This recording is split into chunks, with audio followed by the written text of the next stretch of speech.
like to believe that in a different lifetime I was a neo soul artist. Oh, neo soul. Yeah, all my exes look like Jill Scott. Yeah. Mm-hmm. I mean, if I were just pretty big girls, man. What kind of neo soul artist? Like, what would your voice be like? You know, because there's different. I'll just rob Music Soul Child. I'm okay with that. Okay. Like Music Soul Child makes forever friend with benefits ass music. I would go for like an Erykah Badu type thing. I'd want to be like Erykah Badu. Erykah Badu, that's different. But Erykah, it's not forever friends with benefits. It's more like I have multiple baby daddies and they act right. Yeah. Like that's a genre. Like you never like heard of any Erica's baby daddies like doing shit that embarrass her or hopping out of turn. Like the worst you heard was J. Electronica stopped posting my kids on social media and he stopped. So you know what I mean? Yeah. Maybe who's Whitney Houston? How about Whitney Houston? Whitney Houston's pussy? The kind of music she make, which I'm equating to the we pussy. could do both. It's a bit of both. It's kind of a combination. It's a bit of both. It's a mixed bag. You get both. Whitney, God bless her, she was fucking around with Bobby Brown. That was more like, okay. If we can put pussy on the chart. Yeah, let's put the pussies on the charts. Erykah Badu is borderline chaotic good, chaotic neutral. Whitney had chaotic evil coochie. Like she was only gonna do so much. Yeah. As far as like her dating life, like she got her kids and everything, and they was like overall happy, but also cocaine's a hell of a drug. You know what I mean? Oh, this is interesting. Where else? Is there anybody else you want to throw on this scale? I don't know. Give me some. Yeah, we can make the whole episode. We can call this episode "Pussy Scaling." Pussy Scaling.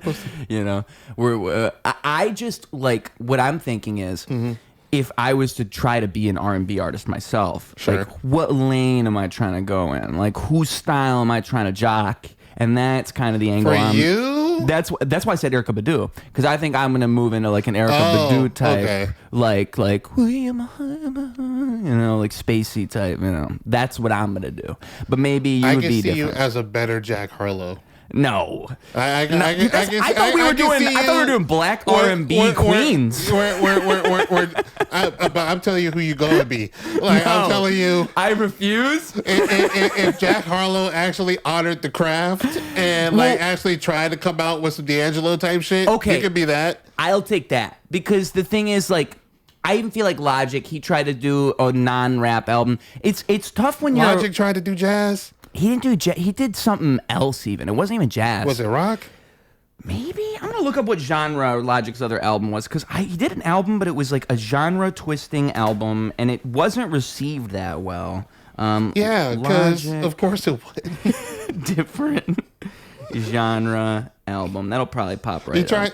Logic tried to gentrify a Tribe Called Quest, and it didn't work. And that's why he's upset. Supermarket, folks. It was called Supermarket. It looks like that.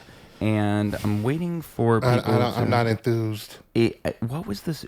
Which serves as a soundtrack. Was he making suburban folk music with that title? Here we go. It serves as a soundtrack to his novel of the same name. So it's a book thing. Unlike his typical hip hop, this project focuses on alternative rock, indie pop, and acoustic singer-songwriter styles. So he was just throwing shit at the wall and hoping it'll stick. Yeah. And, that can be done. That's my whole thing, is like, I think it can be done. And I think what it takes is an artist who is not even thinking within the boundaries of genre, right? Like, you'd have to think outside of the boundaries of genre to do that, right? Because you're not even thinking, I'm making a country song right now. I'm making an indie rock song right now. Like, you should just kind of naturally fall into those things, I think, if you're trying to do that. I mean, possibly. I don't know. If you're Bruno Mars, sure. Yeah. But like, I do feel like, but if you're a rap artist, when you're making a piece, like, you're still trying to like kind of create a narrative. Like, what is this album saying? Yeah. So I'm not saying it's impossible to do that without the subtext of genre. Okay, but what I'm saying too, though, is like, when I apply this to rappers, think about like a Machine Gun Kelly. Like, have you seen Machine Gun Kelly's like covers of songs that are not rap songs? It's wild. Eminem kicked his ass out the genre. That's why he's making rock songs now. haven't paid attention to what MGK's doing after he got his ass beat. No, getting undeserved pussy from Megan Fox and living his life. I liked Machine Gun Kelly back in the day, and I like it when he does hip hop now. Like, I think he's a good rapper, and I think like even the whole Eminem thing wasn't bad until Eminem responded. Like, it's like. It was kind of funny when it happened because I remember hearing his song because it came out before Eminem's song, and I'm thinking, oh, this is okay. But like when Eminem responds, this is just going to look terrible by comparison. And that's just the story, right? It was like when people thought Drake won the battle with push-ups. Like, you didn't know what was coming. Like, you knew what was coming was going to be bad, but you had no idea. That's the exact same, because I remember when push-ups came out, and I was listening to it like, you know what? This isn't were so bad. turned off push-ups, and it disgusted me. Like, it wasn't bad. Push-ups was mid. It wasn't good, but it wasn't bad. Like, I thought it was good for Drake. It was good for Drake in the sense that, like, okay, he did what ended up killing him, but what he was supposed to do, and like he responded to, a diss track. Because that's what he was supposed to do if he's going to call himself the GOAT. But, like... And I think in push-ups... Family Matters is easily his best track. And, like, that's the one song... Every time they bring up, like the best songs in the battle, Family Matters is going to be there. Does it even touch, like, Kendrick's other shit? Not really. But you can say it's a better song than 616 in L.A. You could. Push-ups better than that? Or... Family Matters is way better than Push-Ups. Family Matters, yeah. No, I mean Family Matters better than 616 in LA. Because you could argue that. I can rank them right now. I'm glad we got on this topic because I love ranting about this shit. So right. I'll say The Heart Part 6 was the worst one. Oh, man. What the fuck? All right. Dog, that shit was hilarious. Dog, it was like a fucking one-armed cripple trying to stab you real quick. Like, it was just the most cringiest fucking... Oh, so when you said that, I was mixing it up with the actual Heart Part 6 when you said that. And then I thought about it for a second. That was I realized... the beautiful part. Okay, Kendrick wrote his own Heart Part 6, but like... In a way, that song ended it in a sense that, like, he didn't even bring it up. So, okay, if I were to explain this to somebody who has no idea what we're talking about, the Heart Part 6 is, like, the very end of the beef. And it's funny, because I had my friend come over right when all this happened, and it was, like, when the Heart Part 6 had come out, and he's one of my only friends I could have talked to this about. And him and I were both, like, the Heart Part 6 had just dropped. So we were thinking, like, oh, man, like, what's going to come after this? Like, what's happening next? Because this was, dude, the hottest shit ever in rap in a long time. Like, in my mind, and I would say this forever, and I wish people understood this, you need, like, rap beefs to, like, keep rap alive. Like, rap that is beef, evident now. Yes. We definitely need... I wouldn't even say beef, because you get, the right black folks talking, and they're like, oh, beef is terrible for the blah, blah, blah. But, like, I do think there needs to be an element of competition again. That was the thing. No one was really competing against anyone anymore. Yes. Even Kendrick, J. Cole, and Drake weren't, like, directly competing. Like, they were, like, featuring on each other's songs and stuff. It was just, like, it was more so barbershop talk than anything. So, like, there was no... To your point, beef does, like, instigate that, because it went for the East Coast, West Coast thing. Like, we had, like, a leftover spirit of competition that went into, like, the middle 2000s after that. You know what I mean? Right. So, you're right. But I do feel that, like, if you're going to, if you're going to make a good product, it helps to be that passionate about your craft where you want to be number one. Well, that's what I mean. That's gone because. And you look at the Kendrick and so the Kendrick and Drake thing is a good example of a rap beef where. So someone like a Kendrick's like the perfect example of an old school / new school rapper where he blends the two so perfectly. Like, it makes perfect sense that he would, like, carry the torch of the West Coast in the sense that he's the guy who has that same element that all those old school rappers had back then, in my mind. Yeah, he's able to do that. He's doing the same pride. thing spiritually with rap, where it's like, it's about being the best and it's about writing the best song. It's not about being something else that you're not. It's just about being like I've heard Kendrick talk about, like, what his songwriting process is and all this, and it's always about, like, being the best rapper you could possibly be. Okay, so if you're in a rap beef with somebody like a Drake, You don't respect someone like Drake because he's the antithesis of that. And that's what makes that rap beef so good, is because that's all real and true, and that makes sense. And Kendrick is somebody who's kind of representing that mentality of hip hop, where you have somebody like Drake kind of representing this new school mentality of hip hop, where it is so much more about style and it is so much less about substance, right? But it's not like Drake lacks substance entirely. It's just he doesn't have the soul of somebody like a Kendrick. And so to get back to like the Heart Part 6, right? That is a great example of like how tone deaf Drake kind of becomes throughout this whole process, because Drake really thought that was gonna be like, oh man, what's he gonna say to this? Like it's like, always that's rapping like you're trying to free the slaves. Like, do you know where you are, sir? Well, that's like the 8 Mile moment. Do you know in Drake's most mind? Of your demographic, bro? Like, well, actually, to his point, or to the point of the beef, one of the points that got brought up was that most of Drake's fan base is white. So I guess he doesn't really know who his actual fan base is. And that's the other thing I was going to say. If you're trying to win a beef with a very black man, don't reference the slave shit if you don't know what the fuck you're talking about. Well, okay. So the thing I forgot to say before was Kendrick was going to keep it about hip hop and in the heart of hip hop. That was the whole point. That was the whole, in Kendrick's perspective, when he had dropped Euphoria, that was not being personal or saying anything personal. If you listen to it, he's not saying anything really personal about Drake. He's warning him, saying, don't say anything personal, I will say something worse. But he never does say anything that's too personal. He just kind of takes jabs at him. He told Drake, hey, I'm going to raise my kids, but you don't know nothing about that. That was a very personal line. Like, to tell somebody you don't raise your kids. That was Euphoria? That was Euphoria. Waking them up know nothing about that. Tell them to pray know nothing about that. You're right. Yeah, you're right. A child's love, you don't know nothing about that.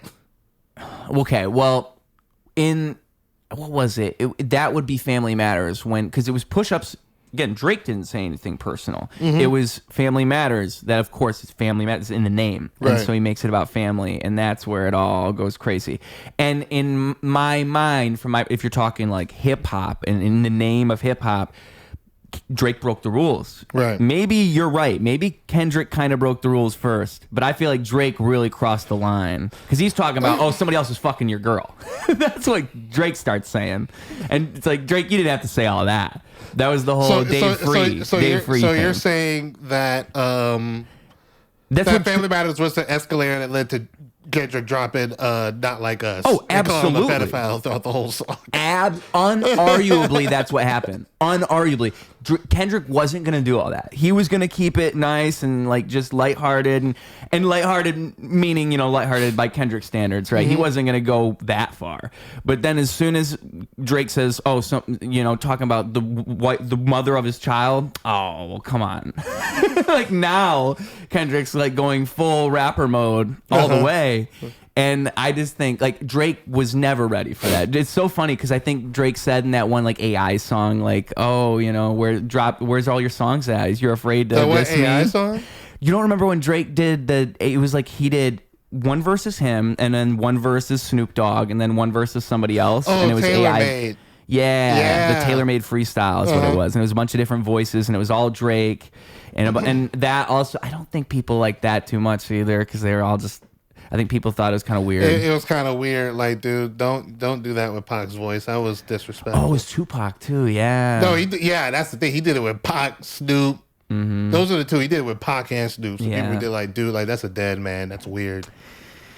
Yeah, and it's Drake, so I guess he can do it. I guess he can get away with it. Who knows? He did get away with it. That's another part. That's another thing. Like, the knockout blow was the fact that it was exposed that Drake wasn't really a part of the culture. That's what Not Like Us is really about. Oh, absolutely. So, I think that was the start of that, where he did that, and people thought, like, yo, like, fucking taking a dead man's voice and using it, like, so trivially, no offense, that's some white boy shit. Like, what are you... Yeah. Well, and Drake is just not, like, in my mind, he's not hip-hop. He's just not a hip-hop artist. He's not hip-hop. He's a pop artist. He's a pop artist. Yeah, I do try to check myself, because I learned not to be so much of a snob after after like high school, no one likes when you shit on their favorite music. It is I don't what it think is. Drake's bad. I don't think his music's bad. It's not for me. I don't think it's bad. It wouldn't sell so much if it was bad. But I don't It's like not it. bad. It's just better when he's just making. If Drake kind of stayed in the lane where he was at around nothing was the same. Yeah. I don't think it'd be as much of an issue. But it was the kind of fake. He kind of built this fake mob associate figure. Right. Where he became a brand. Yeah. After if you're reading this, it's too late. He kind of shifted to this whole thing where it's like, hey, I'm not a gangbanger, but I can have you like licked because I know guys that are in gangs because their girlfriends like my music. So I can call insert thug motherfucker here. Just dropping names that really don't associate with them. He starts hanging out with all these new young rappers and like trying to look cool. Like that's why he stayed relevant. He just kind of fucking like Drake kind of became. I remember he's stealing people's flows too. He stole X's flow at one He kind of point. became like this rap robot almost. Yeah. Rap robot. Rap robot. And we're talking, that's like 2018. Song, that's like 8 years ago now. So that's... Yeah. And forever he's either been crooning or like singing little weak-ass Ariana Grande bars on like pop songs to get that little extra check. Yeah, yeah. Ask any Wrigleyville white girl. Their favorite rapper is Drake. Right.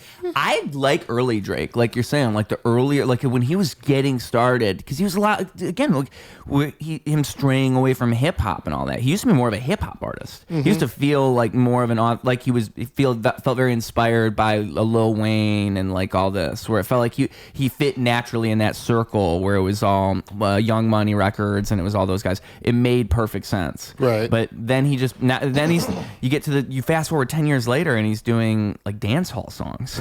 Like, what happened? Because they made him a fucking robot. Yeah. We have a very racially ambiguous, borderline sexually ambiguous, light-skinned man that can look Puerto Rican if you push him in that direction. Right. And you can throw him on anything. Of course, Drake could drop a fucking country album. Why wouldn't he? You know, I think that he's male. Actually, I'm not going to go that far. You just don't want to be successful. I don't think you want to be successsul. Do you think he's male Beyonce? Male Beyonce. Not as far as skill, but like where like do you remember how dudes reacted when Kendrick started beating Drake real bad? And you had grown men started like crying on the internet. Yeah. Well, how Beyonce functions to the Bayhive, that's how Drake functions for bitch niggas. Like, if you ever,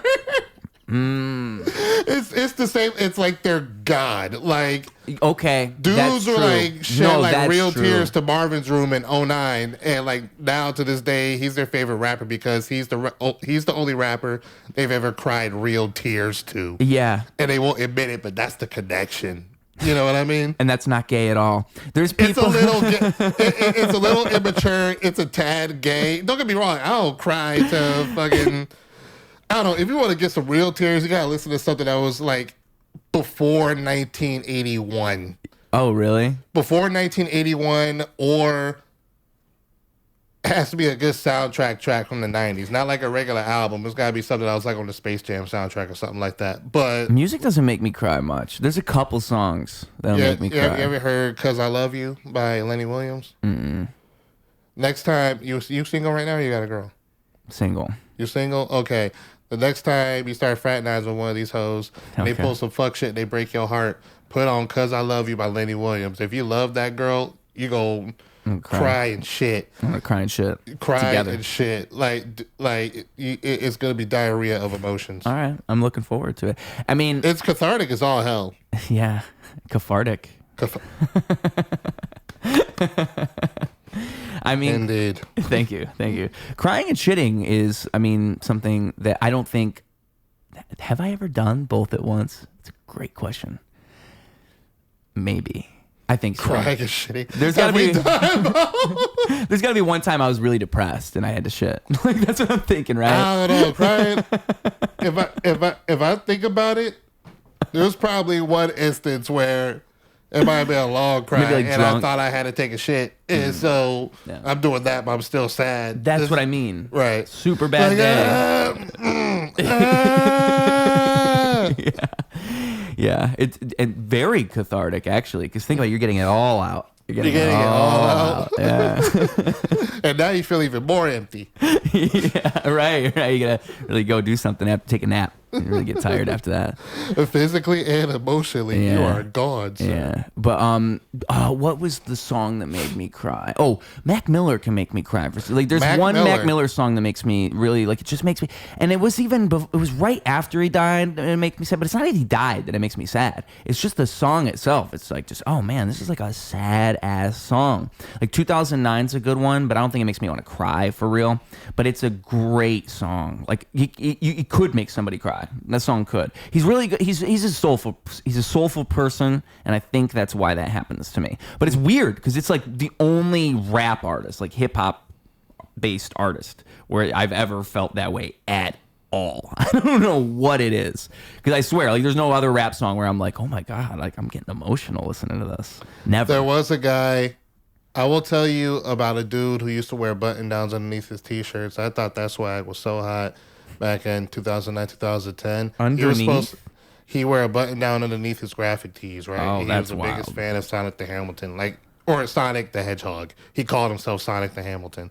And he was supposed to be the next Kanye West because he used a lot of soul beats, and he was a black nerd, so automatically Kanye West. His name was Charles Hamilton, and he was my favorite rapper of all time. And he used to make songs about, like, fucking... He's done made songs about, like, videos, like, just crying about it. Not even like, oh, I love you and it's great. It's like, I love you, but you ain't shit, and you'll never be shit because you can't love me properly because I can't love you because I'm a hoe. Or what? It was really bitch made music. Now that I'm looking back on it, I still listen to it to this very day. That's for somebody. Somebody needs It's that. for somebody. It's for me. Shit, I for told you. you I listen to it every now and again. Still, like. But he went out because he was dating Mary J. Blige's stepdaughter, which I hate entertainment connections like that. But apparently she was a rapper, and they were fucking, and so it was recorded. They were rap battling each other, and so he was rap battling against her, and he brought up an abortion that she had. Mm-hmm. Like in a rap bar, and she punched him in the face for that shit. Oh. And his career went downhill after that. Which I'm like, what was he supposed to do? Smack the bitch back? Like, yeah. He's just like hitting girls that aborted your baby, and you're just going to hit them over rap bar? No. But what was what were the bars? I can pull it up. I want to know what the bars were, because if they were bad bars, it wouldn't help. If they were solid bars, it would be like, well, he was kind of spitting, you know? Like, you'd want quality material for something. It was some fuckboy bars, low-key. But that was kind of his brand, though, right? Sounds like that was his whole thing. He made a lot of nice guy rap. Nice guy rap. He made a lot of, like, fucking... I know what you mean. Like I'm the you should like me, I'm a nice guy. Like, why don't girls like me? I'm the nice guy. That type of thing. Kind of. It was a lot of self-pity in his dating. Yeah. Just like, I loved her too. How can't she be my Amy Rose? Probably because you described her with Sonic the Hedgehog references. Yeah. Yeah. Up a more major point. Okay, call me irresponsible and immature, but you're beautiful. What the hell else would I hit it for? Now, I could say that I hit it raw, but that would mean that you would have to get in a bar. I just not need to go there. That's no fair. There's no squares in this circle, so why would you go, oh yeah, you're here in front. Oh, shit. All right, folks, and he just got whopped in the face. Wait, no, hold on. So he's rapping. He's going to say, you punched me, though. So why would you go, oh yeah, you're here in front. Damn, she whops him, too. Damn, she got him good. You punched me, though. You punched me, though. Yo. You punched me, He's though. never been able to recover from that moment. Like, he was on Double XL and everything. Yo. And, like, he was my favorite rapper, but he was such a bitch. And then he got punched in the face for doing some whole shit. And he's like, he had one song on, remember when Empire was hot? Yeah. He did one song for Empire, And I think that was like the last little bit of money he was able to get out of that. And now he just does weird blog post shit. That really took him out, that whole thing. Now he's a full-blown incel. And I cry about it every day. It's the future, dude. That can't take you out. He needs a better manager. There's a way out of that. Well, I'm not being completely honest. He must have given up. He had a hard time after that. He was still dealing with that. And then apparently he punched a cop in Cleveland. And then he had to go. It was like a jail psychiatric center or something. It was like court-ordered psychiatric shit. And so then apparently he fell in love with this girl in the psych ward. Oh, great! Because of course you did, you fuck boy.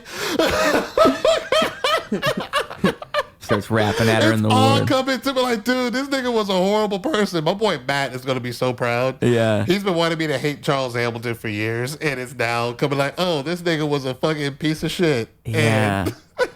I'm just imagining like the Joker Harley Quinn relationship in that psych ward between him and this woman, you know, like not even that, like.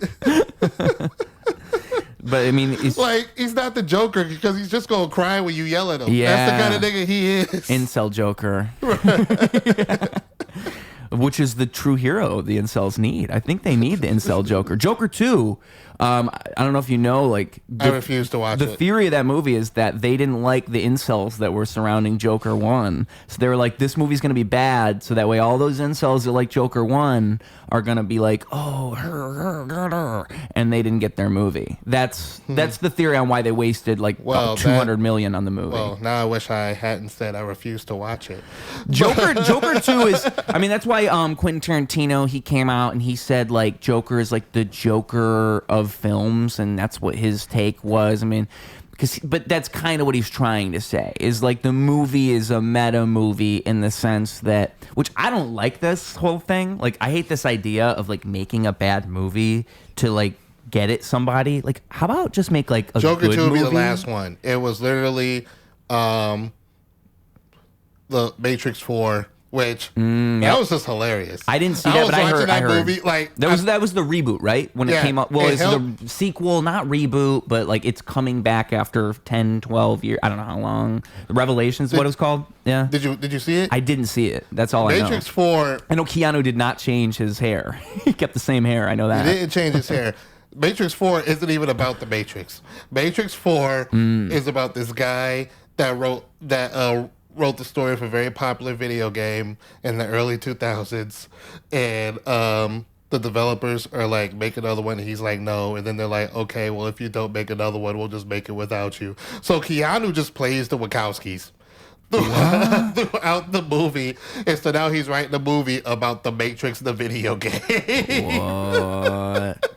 And so it's like supposed to be a meta movie then? Yeah, and so... And so I guess he does end up going into the Matrix at some point, and then he meets up with Trinity, and it turns out they write it in a way where Trinity was the one this whole time instead of Neo. Right. So they kind of like they killed Neo. They retconned it. Yeah. Which was so mean, so funny, but it was so mean. The Wachowskis know those are two trans women. They know their fan base will never accept their hero Neo. They did that out of spite. You know what's funny? So much spite. They just gender switched it too. They switched a dude to a girl at the very end. You know, if you think about it, right? Yeah, that's what I'm saying. Yeah, that's exactly what they did. Yeah, they did that. Yeah, I mean,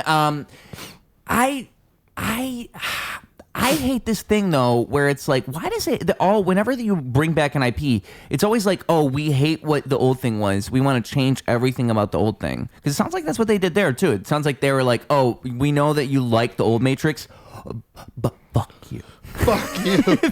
We didn't want to do this. Yeah. Why did they do it? Because they didn't have to. I mean, did they want to? Because technically the Matrix was the studio's IP property. Oh, so they did have to. So I think in another way they were going to try to fuck them out of that. Oh. And they didn't want...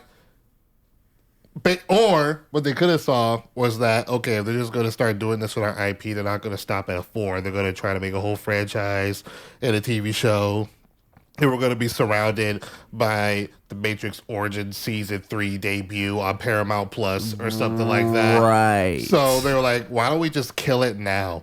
That's a great point. They probably knew that was going to happen. Uh-huh. Oh, and it'll probably still happen. Maybe. I can see a reboot, or I can see a reboot. A show. Or, they'll do a show.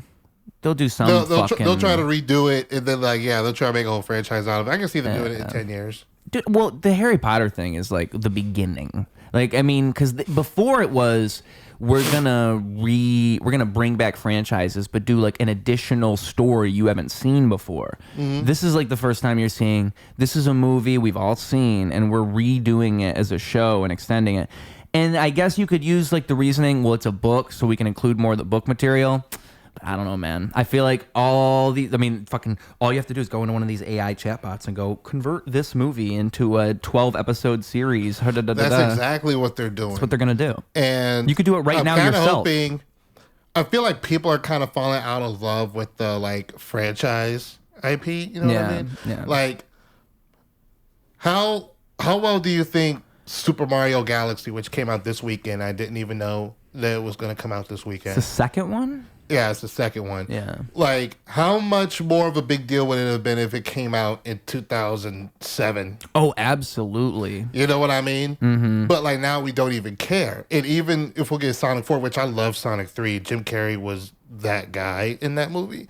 But, even Sonic 4, I'm like, okay, I'll probably see it whenever, the hype is gone.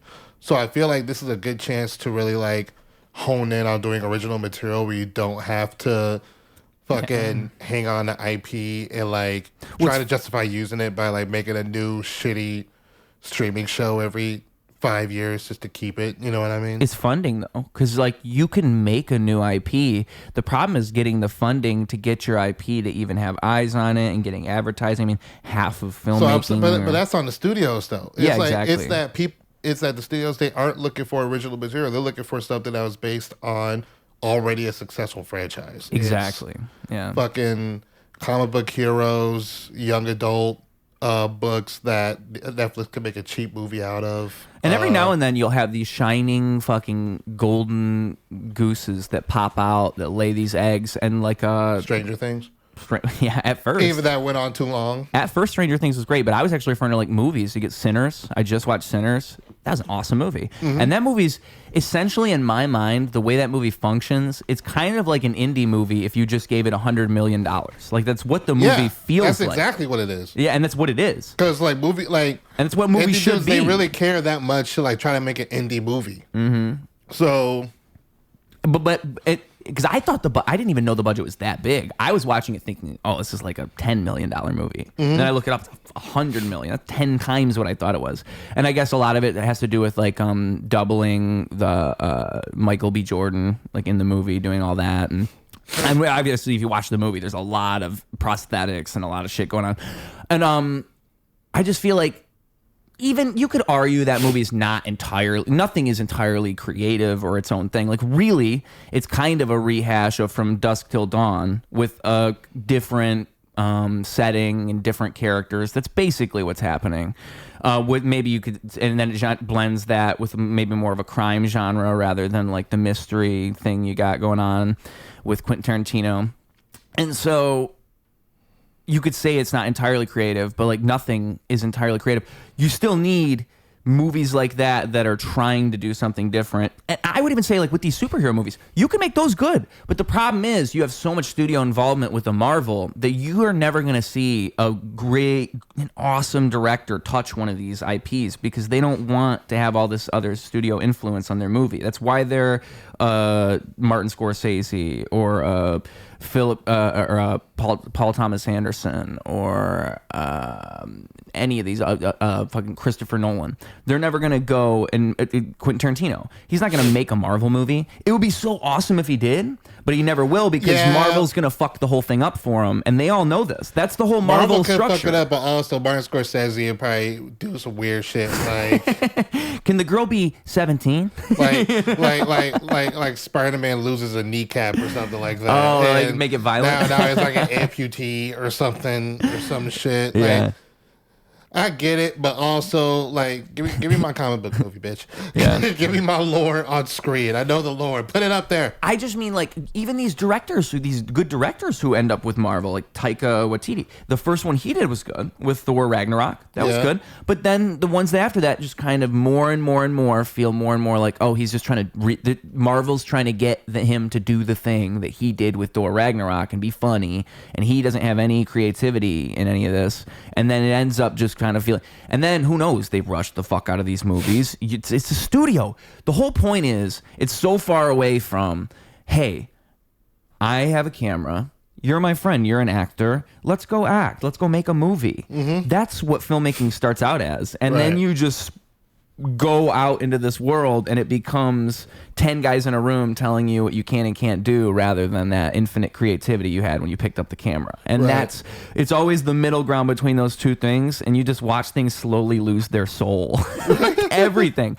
And I think there's this book I always keep like right here, writing screenplays that sell, and I think it's like 1980 something, and it's talking about like Karate Kid. And the whole point the guy that wrote the books is making is he's trying to say, like, you have to write a screenplay that's going to be able to sell to these studios, and it has to ride the line between like what is popular at the moment and what is like creative and what you can do. And also, even this is the 80s and the industry's always been this way, you're not even 90% of the time, you're not a screenwriter is not writing a script and getting that movie made. They are being commissioned to write a script from somebody else. Like, hey, we know you write scripts like this. We want you to write our Star Wars movie. Right. So with all of that being said, like, the story kind of writes itself when you look at, like, because again, this book's the 80s. How long ago is that? 40 years ago? And how much more corporate has everything become in the last 40 years? And so what is the movie industry look like now? I mean, even fucking, you mentioned Mario. That movie, it makes no sense to me to have a Mario movie that has this big voice cast that's mainly just a bunch of big actors. Right. No one sees their faces. So the whole point of with these video game movies, when we were casting these big actors in these video game movies, they don't need to be in either. But we're putting fucking Kevin Hart in every single one of them or whatever we're doing. Right. Because everybody knows Kevin Hart, Jack Black, he's in all these movies too. So we're going to Jason Momoa, he's another one. You see him in all these movies. The Rock. So they're basically Jumanji. Every single one of them is Jumanji. That's what it is. So you keep seeing these movies, and at first it was like you're gonna see the actor that you recognize. Okay, so we all see Jack Black. We know Jack Black. So what's the point then if you're doing a Mario movie and it's just Chris Pratt as Mario and he's not even doing a Mario voice? Like, the kids aren't gonna go to that movie thinking, oh, that's Chris Pratt. It doesn't even make sense. And so, like, to me, that's the perfect. You might get some adults. Like, are there a lot of actually? Fucking, I think Chris Pratt does have a little MAGA Junior fan base. I think that's a thing. I don't even know what I think his fan base. What is Chris Pratt's fan base? That's a great question. Who is it? Because Chris Pratt is like Chris Pratt is like douchebag Christian. So like, so like when you're a douchebag Christian in like the Hollywood celebrity world, all you gotta do is say Jesus once, and like fucking youth group kids are so hungry for validation on a celebrity level, they will follow you to the ends of the earth. Funny. That's how Trump got elected. Yeah. Like, there was Jesus. A good part of the country where you had someone that's been on TV say, oh, okay, God is real, whatever. Yeah. And now he's like, he is anointed by the Son of God to bring this nation back from the brim and away from the niggas. Hallelujah. That's a pro tip for anybody who's like moving into politics. Just say yes to God just a couple times. Say yeah, sure. Yeah. Like fucking a couple times. Yeah. Even though I feel like Democrats have in the eyes of conservatives, like us Democrats just might be all transgender. Yeah. Like in the eyes of Republicans. Like anyone running for office, transgender. Yeah. Fucking that's possible. Gretchen Whitmer, transgender.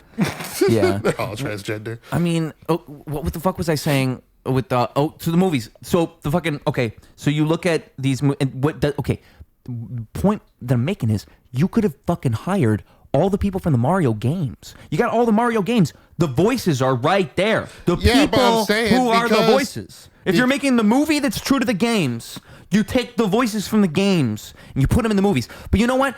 What the thing is, That's not who these movies are for. The movies aren't for the people who like the games. The movies are for the fucking people trying to take their kids out and who are just going to spend money on the movie. It's not about the people who actually give a fuck. Or the weird young adult audience I brought up earlier. Or them, but I'm like, this is just an extension. It's an extension of all the other movies that they're doing, because they're gonna keep doing all these other fucking. I mean, Borderlands was right around the same time. If you remember that movie, they did make a movie out of Borderlands, didn't they? And it wasn't even a Borderlands movie. It's like I said, it's just Jumanji. These movies are all the same movie. We just get up all these actors and we get them to be these characters from the game. But if you actually like the game, you could just look at this movie and instantly go, "Oh, this is wrong. This is wrong. This is wrong." It doesn't even make sense. You would cast this guy as so and so.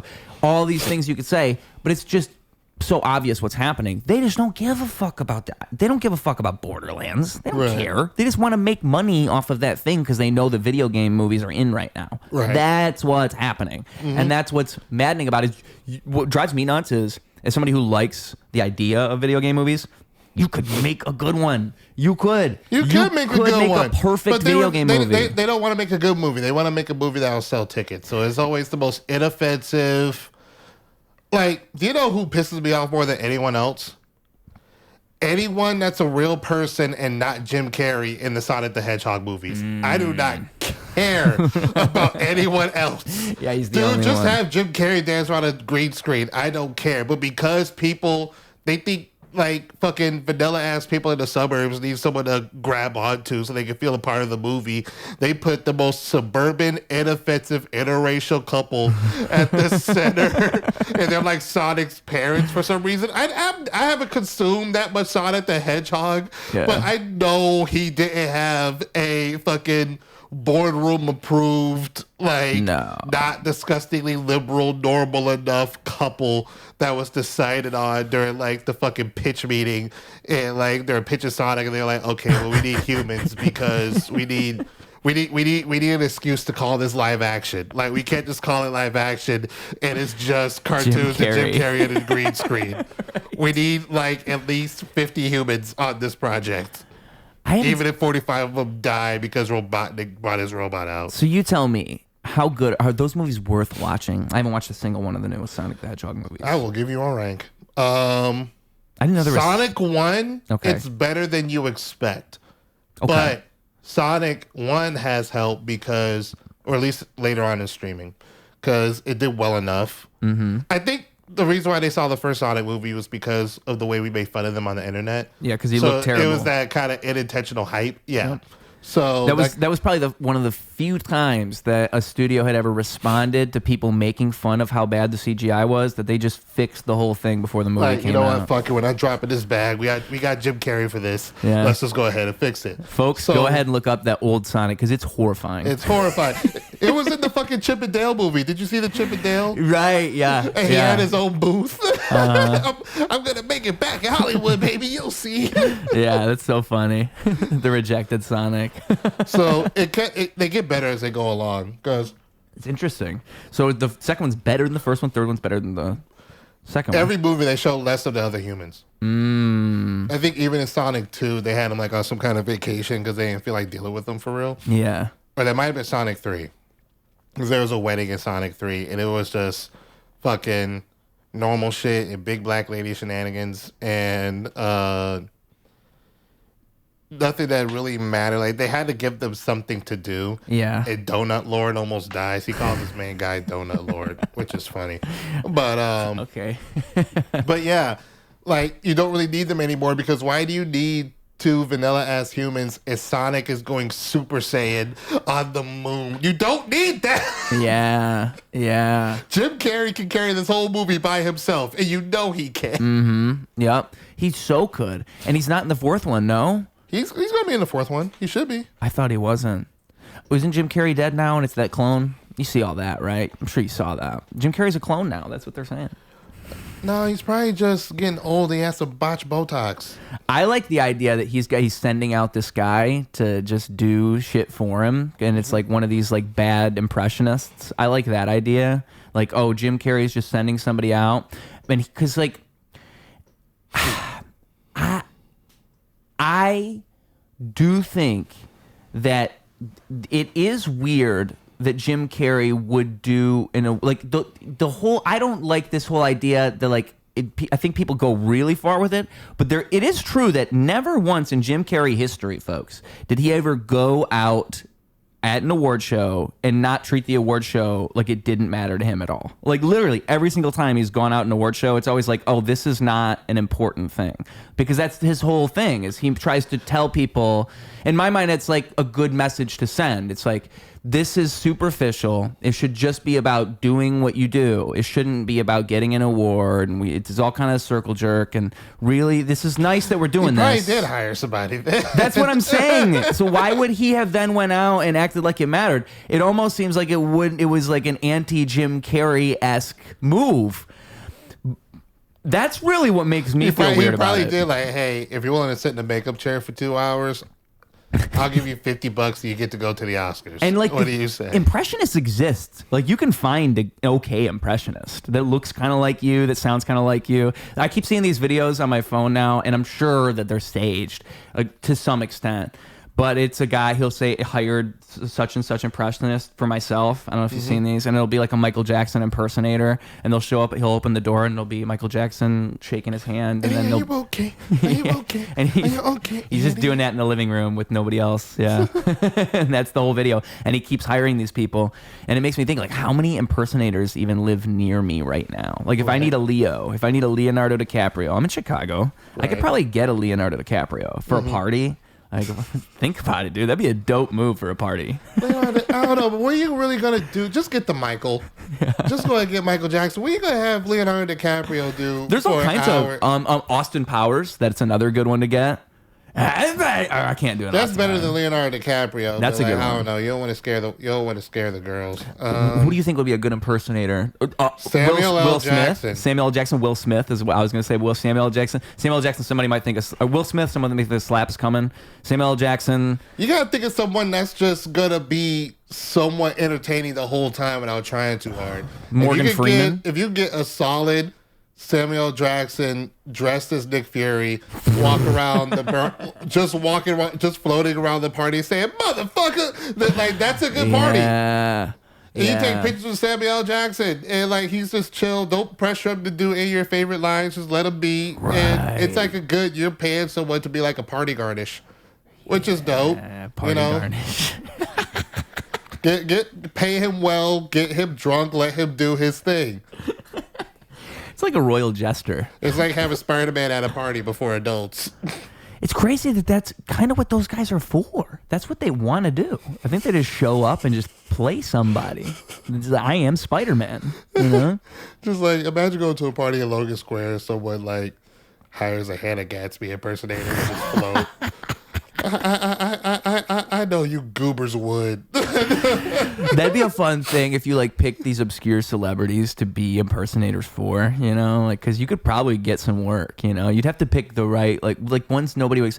I feel like I can have an okay Christian Bale impression. So maybe because I've noticed Christian Bale kind of talks like this in interviews. It's deep and it's down here like this. It's not perfect, but it's all right.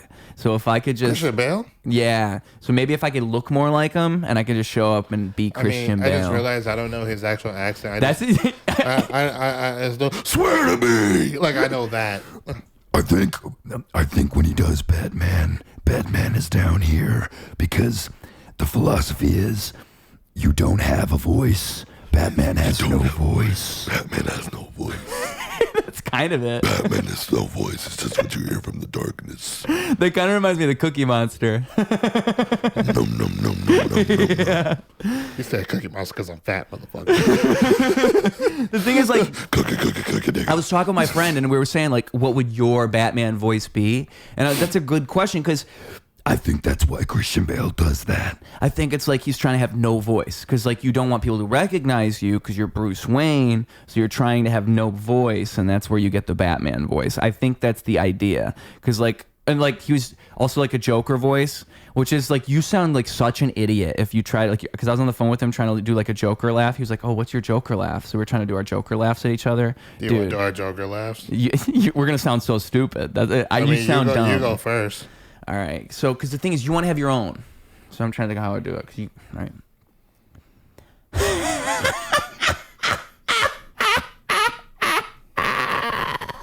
See, it's not maniacal enough. Like it's gotta be like Yeah. you got some. You got. I sound like I was in pain. It's almost in the vein of a crackhead at 3:30 in the morning. Mm-hmm. So it's like.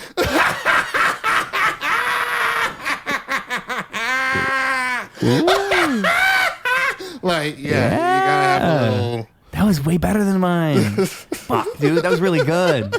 Nice, you win. I'm about to say, did I sound too raspy there? I feel like I fucked up. That was throat. no. Well, I mean, that's the thing. Whenever you're doing voice stuff, if you don't know what you're doing, it's so easy to fuck your throat up. Like I can do metal vocals, but I fuck my throat up. Like, and the thing is, sometimes that's the right way to do it. Like, if you look at early System of a Down, for example, he's singing wrong. Like, he can't. He was doing that live even, and he fucked his voice up, and now he can't do it like that anymore. And it's because he was doing it wrong the whole time. Right. And so, if you want to do it right, there's a certain question of how much can you do. Like, I mean, and then you see these metal bands, they'll get or metal vocalists, I guess, they'll get trainers and they'll get people to help them because there's a certain way you can do it. And, I think it's all in the throat and the way you use the throat. Like Mongolian throat singing is something that I think I could do. But how is that? It's the same thing. How the fuck do you do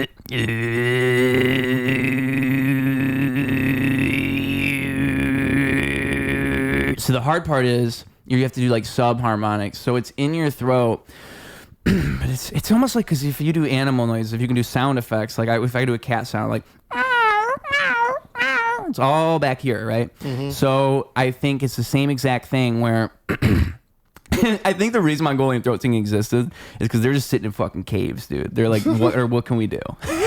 We're in a cave. The cave probably had good harmonics, and so they just start doing stuff with their voice. But what's cool is when people can do songs with it, because you could do an actual song and you can hear different tones. And you gotta do like a whistle. So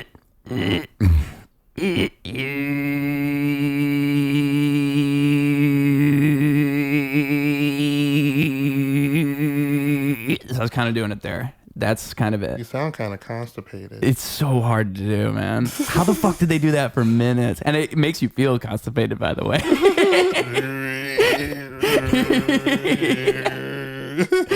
But I mean, and I think it's like the root of a lot of vocal, right? Because like the vocal stuff. Because I think with metal, there's a lot of subharmonics that you hear with like a good scream. Like a lot of it is like subharmonics and saturation and shit like that. Where if you use your voice right, you can do that. Right. And I don't know. Have you gotten into voice acting ever? That Joker laugh really impressed me. I've tried to make. There's a couple clips on Instagram, like because I'm interested in voice acting. Fucking I'm interested too, but I think it requires a lot more commitment. Like I feel like you have to have an agent already. Oh, if it's not like your dream to be a voice actor, isn't that regular acting too? Though isn't that the acting? It is, industry? But like it's a whole like I feel like there's a whole like also did I mess up? I see red. Did I mess up the mic at all? Oh no, it's no big deal. Oh okay, so I feel like it's just kind of its own scene. Like, like comedy has like its own scene. Like, I feel like voice actors go to other voice actors who work at different projects and blah, blah, blah, blah, blah.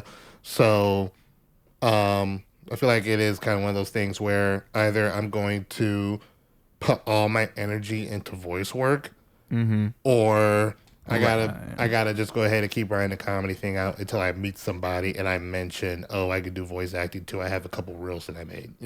I mean, like even big comedians, that's kind of the route they always take into acting, I should say. It's always they're a big comedian, and then if they get an acting gig, so be it. But they're not pursuing acting. Right. It is. Yeah, I can only imagine. Like just even the audition process, you always hear about how that is just so crazy. Right. And even with actors on their social media now, I'll see that they'll post like 32 auditions in 1 month or something like that. Like they'll do, or hundreds. Like they'll do so many auditions. So I can only imagine. Acting is another thing where I feel like it's probably a lot more simple than most people would think. Like actors would probably even tell you that. Well, I don't know. I feel like you have to have a certain level of awareness as far as like I feel like there's a lot of subtle work you have to master. Like what? Like you could tell just by knowing me if I'm upset, that I'm upset, right? But you have to kind of learn how to like really convey that and convince people that you're upset on stage. And it has to come from body language, expression, like finer details and tone. And like for the scene to work, you have to be a certain level of upset or kind of upset that you have to master. It's more about When you say on stage, you mean like in plays, right? on stage and in film too. Like it's a lot more But like I would you're say actively that in communicating a with play, every part of your body. In a play, it's the staging is so much different. So the way you communicate that with your body is going to be different because now you have these like one thing that's interesting about plays and musicals versus film is it's always so much more animated or not so, but if it's not, that's a decision. Like it's always so much about blocking and how people are moving. And if you're big in a play, you don't need to be so big in a film. And you can be so reserved on a camera. Whereas in a play, you don't have that privilege. You're playing to the crowd and it's so much bigger and you're playing to the crowd. Whereas a movie, I mean, you can fucking whisper. Right. You can't whisper on a stage. Not really. You can, but rarely. Right. So it's stuff like that where I feel like I would wonder, like, because when I say it's simpler, I suppose what I mean is people think of acting as like it's almost like separating yourself and being something else entirely.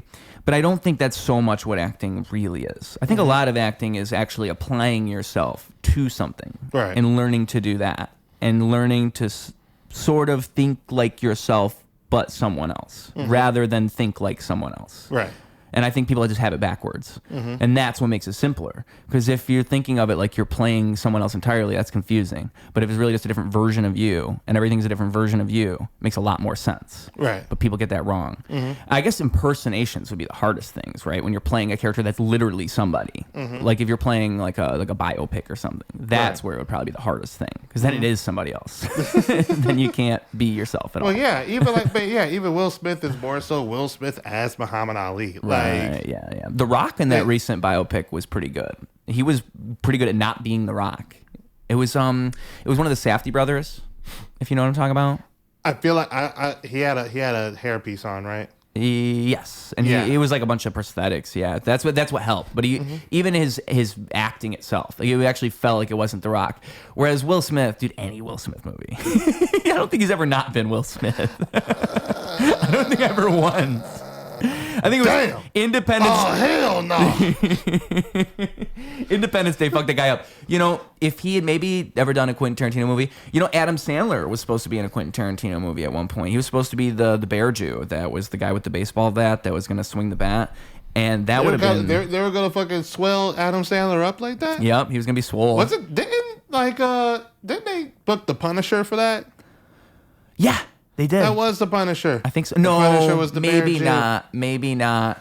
Great. Are we both reaching for our phones? Yeah. That's worth looking up. I don't think it was the Punisher. I know you're talking. It's also the dude from The Walking Dead, and I should know his name because he's got a podcast and all this. He's pretty popular. It's not coming to me right now, though. Eli Roth. Eli Roth. Yeah, that's not him. That's a different guy. Because the guy you're thinking of, Shane from The Walking Dead, is... What is his name? John Bernthal, but that's an easy mix up because they're Just both like white guys, square jaw, white rectangle head, white guy, black hair. They look similar. If you squint, same dude. So I get it, and that's why I'm like Adam Sandler doesn't fit in with those guys. So that's why it would have been interesting because Adam Sandler was the OG. Like he wrote the script thinking it was going to be Adam Sandler that was going to be that guy, and I think it was because it's one of those like Quentin Tarantino things where I think he just like it's. It's just like how in he must have seen the Uncle Tom in Samuel L. Jackson because that's what he made him do in Django Unchained. Imagine him showing him that script, you know. He saw like, Sam, you're perfect for this, man. He saw him as a villain in this one. Like he see him as a little bitch. Like, hey, dude, we need you to be a psychopath real quick. Can you pull that off? Actually, yeah. Well, I mean, Adam Sandler is. Really, there's only a couple movies that did that, right? But now everybody knows because Uncut Gems. But before that, it was Punch Drunk Love. And there was a good movie called The Meyerowitz Stories or something like that. I can't remember the director. I think that was... I think he tried to be smart with Spanglish, and that was... Oh, right. That was awful. That was... You're right. But that was you could argue dramedy. You could say that's still in the dramedy category, not full on drama. Because, like, Yeah, is it. and I resent those too. Really? You don't like a good dramedy? How about, like, the OG? It could be done, but, like, I've seen it more often than not. It was bad rather than good. Knocked Up, that's like. That's a drama? I guess it is. I would say that's the pinnacle of dramedy. That's, like, where it was the Knocked best. Up is funny. Knocked Up, and then 40-Year-Old Virgin's dramedy, too. That counts. That's also dramedy. I don't know. You're saying a lot of dramedies. I would just say they're. What like do you think a comedies. dramedy is? A dramedy is I don't know, just like the tone, everything is ha funny. You know what I mean? Like it's very I don't know, upper middle class person number one is in a situation with upper class Right. upper middle class male number two, and they are going to a Martha's Vineyard. But, like, give me a movie. and Give me a shenanigans movie that's happen. like one of these dramedy. Like Spanglish. I could see why people didn't like funny people, see, but that's what I mean. 'cause but I that's thought Judd, it was okay. Judd Apatow is kind of why I said those other movies. He's kind Yeah. of known for dramedy. That's- Okay, yeah. Well, yeah, and Judd Apatow, I don't know, he's had his Knocked Up and 40-Year-Old Virgin, but like past that, it was just kind of a lot of Yeah, that's what's sad about it. Is there was and also Pineapple Express is not so much drama, but it's still he in direct that that? circle. Yeah, that's Judd Apatow. Yeah. Oh shit, that is him. You Yeah, know, I love dude. Judd Apatow. It was Apology. such a solid I love run, Pineapple man. Express. Dude, that's why it's so sad, because his run, those movies were so good. Probably the best comedy movies we've had, like, until, like, I would say you could mark the drop off with Judd Apatow of just mainstream comedy, because that was kind of the last great run of mainstream comedy films. I'm trying to think of another, like, big run that mainstream comedy has had with films. Because now That was like the last one, right? Because no one's making them anymore. nobody's making them, and everything's on streaming now. And as we talk, I mean, I don't know if it's out. This comes out about a month from now, so I don't know if it'll be out by then. But the trailer dropped for Theo Von and David Spade's movie. So maybe, hopefully, let's just hope to God that does okay. I don't think it will. I'm thinking. Nobody really like. I'm thinking. I feel like we, as a people, like on Earth, have kind of had our fill of David Spade. Yeah. And Theo Von needs to go somewhere and heal. I don't think. Nah, like man. a spiritual retreat. That's what he need. Cause like, dude, like I know, like I see it in his face. It's fucking with him what he did for Trump. Like it is fucking with him. You saw his He last. can act nonchalant. He can act like, oh, you know, we all make from our, like we all like pay for our mistakes. It is fucking with him. Yeah. He kind of fucked over his dad a little bit. I think it is fucking with him. So like, dude, you need to like take some time off.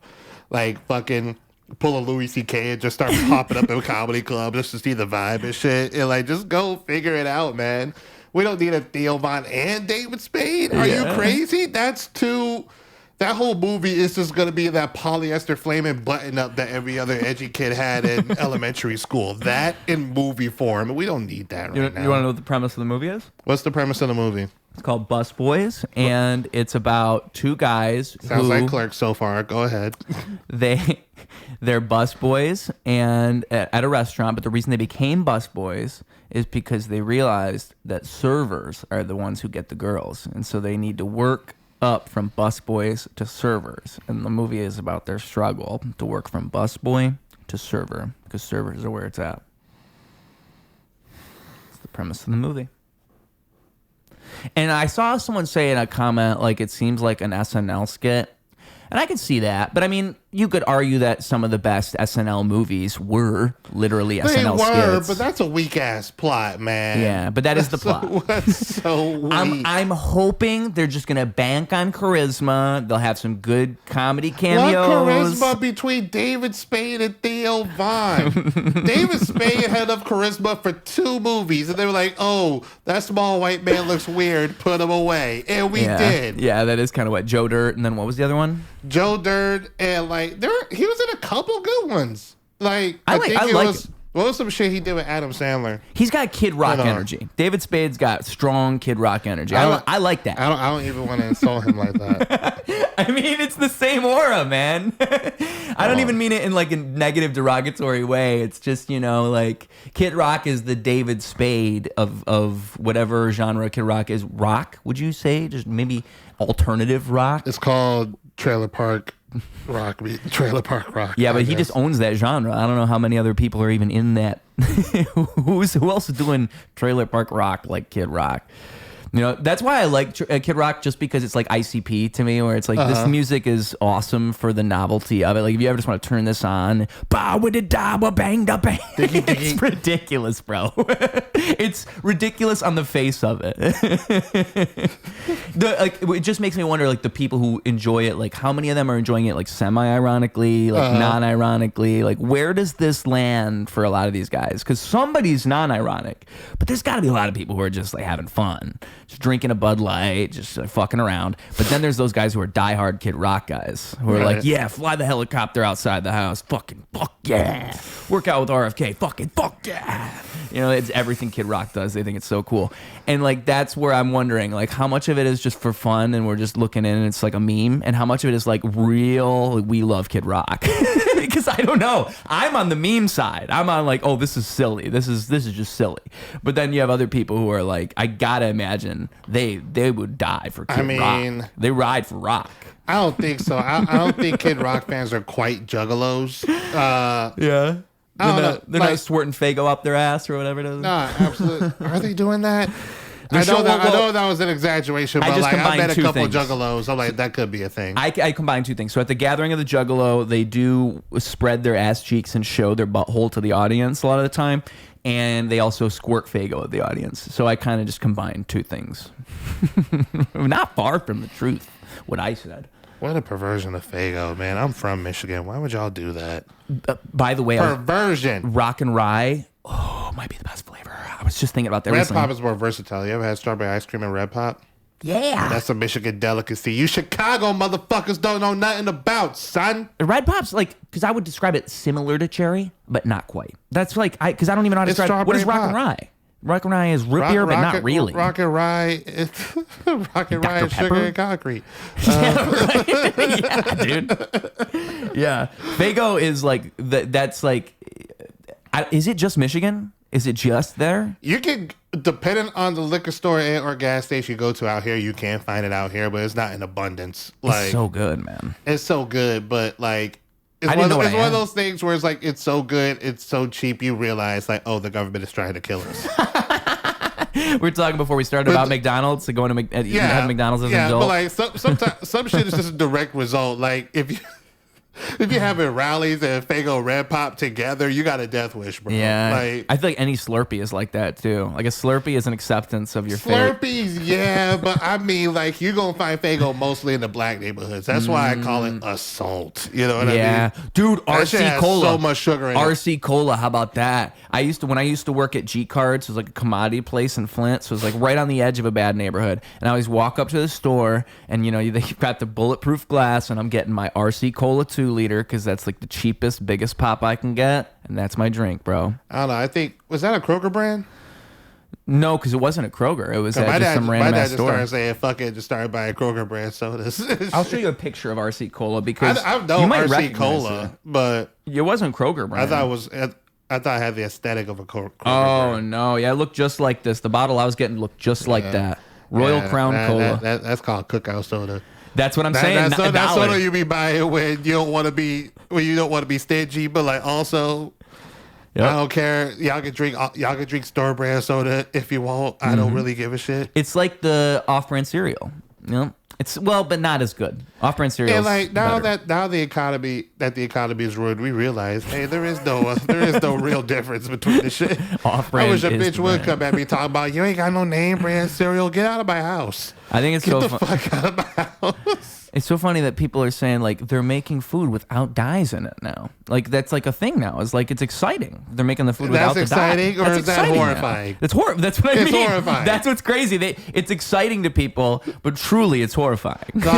Every now and then, like, cause my mom used to go crazy with cereal sometimes. I'd be looking back. I remember my favorite shit. It would come out seasonally. It'd be that Scooby Doo cereal with like the fucking with like the marshmallows that low key taste like crack. Yeah. And I be thinking, damn, I probably got cash or somewhere in this bitch, dog. Like not like it's worth it. Like it's not like there, but it's like, oh, nigga, I'll be on deck. It is what it is. Blah. Like it's just in the system. That's how I feel about every time I ate those orange Takis, and I still want to buy Takis sometimes. But I'm like, you eat Takis, you deserve what you get. That's what I mean, dude. You should not eat those. What you doing eating whole food? So I worked at a dollar store, and it was like one of those things where it's like right next to the counter, and it's like a perfect snack, and it was orange Takis. So I don't think they're like this now. They brought them back, but I think the orange Takis are they're still spicy now. But the orange Takis before, they didn't used to be spicy. It was almost like, were they like or no, they were spicy. Like now they're not spicy, but they were. Can I ask a question? How orange were they? Because you keep saying orange, so I'm thinking like, okay, most of these things have like a reddish orange. So was it like more unnaturally orange? Cheeto orange. Like that type of orange. Fine. All right, so it was like that. Okay. It was actually orange. I was thinking like Dreamsicle orange, but on chips. I'm like, that sounds like a lot. No. That sounds like so much. It was good, dude. And it tasted like spicy cheese. It was really good. And then I think... Damn, my ass wants Cheetos now. Go ahead, I'm sorry. Oh my God. One thing that I failed to do, and it's like a prison food thing. When you make ramen noodles, you got to put the Cheetos in the noodles. I retired ramen. I retired ramen in my life. I think I can't do it no more. That's not real food. Oh, it was there for me when I needed it. And don't look at me like I'm a fucking snob. I'm doing what's best for my body. You're wrong. I'm not. No, I'm right. Look at the ingredients on the back of a fucking ramen noodles packet. It's not real food, bro. I know. I get it. I used to go through some ramen noodles, but like, dog, you eat straight salt.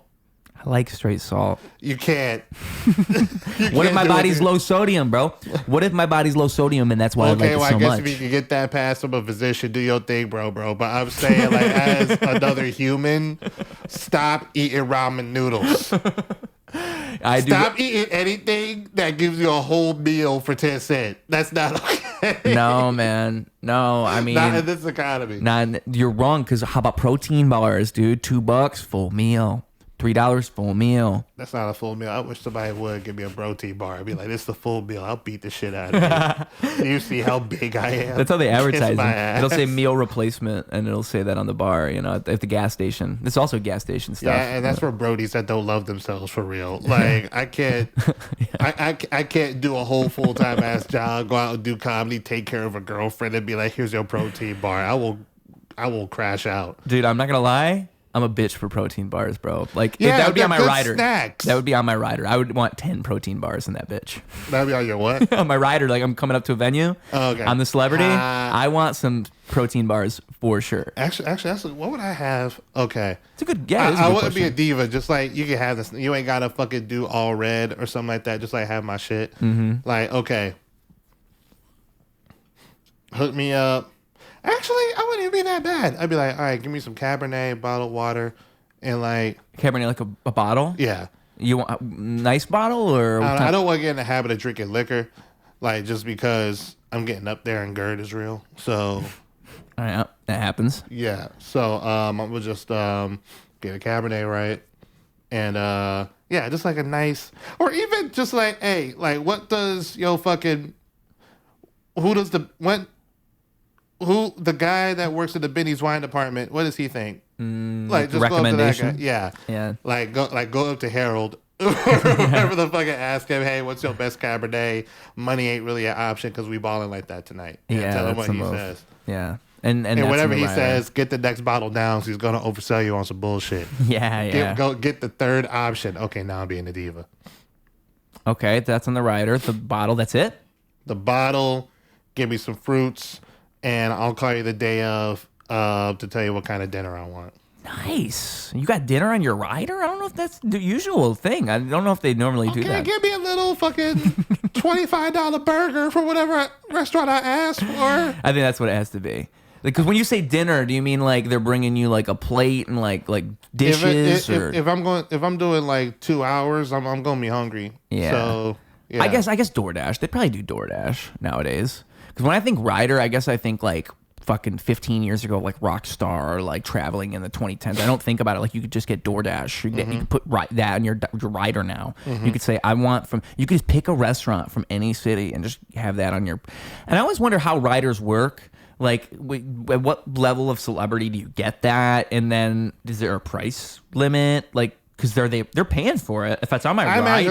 I imagine there's a limit, but like, you always hear those crazy stories. You also have common sense. Like if you're doing the den, they'll accommodate a lot for you, but like there's also limits. Like, well, have you ever heard like I want M&Ms, but I only want green M&Ms? Like, have you ever heard that? Like I've heard that shit.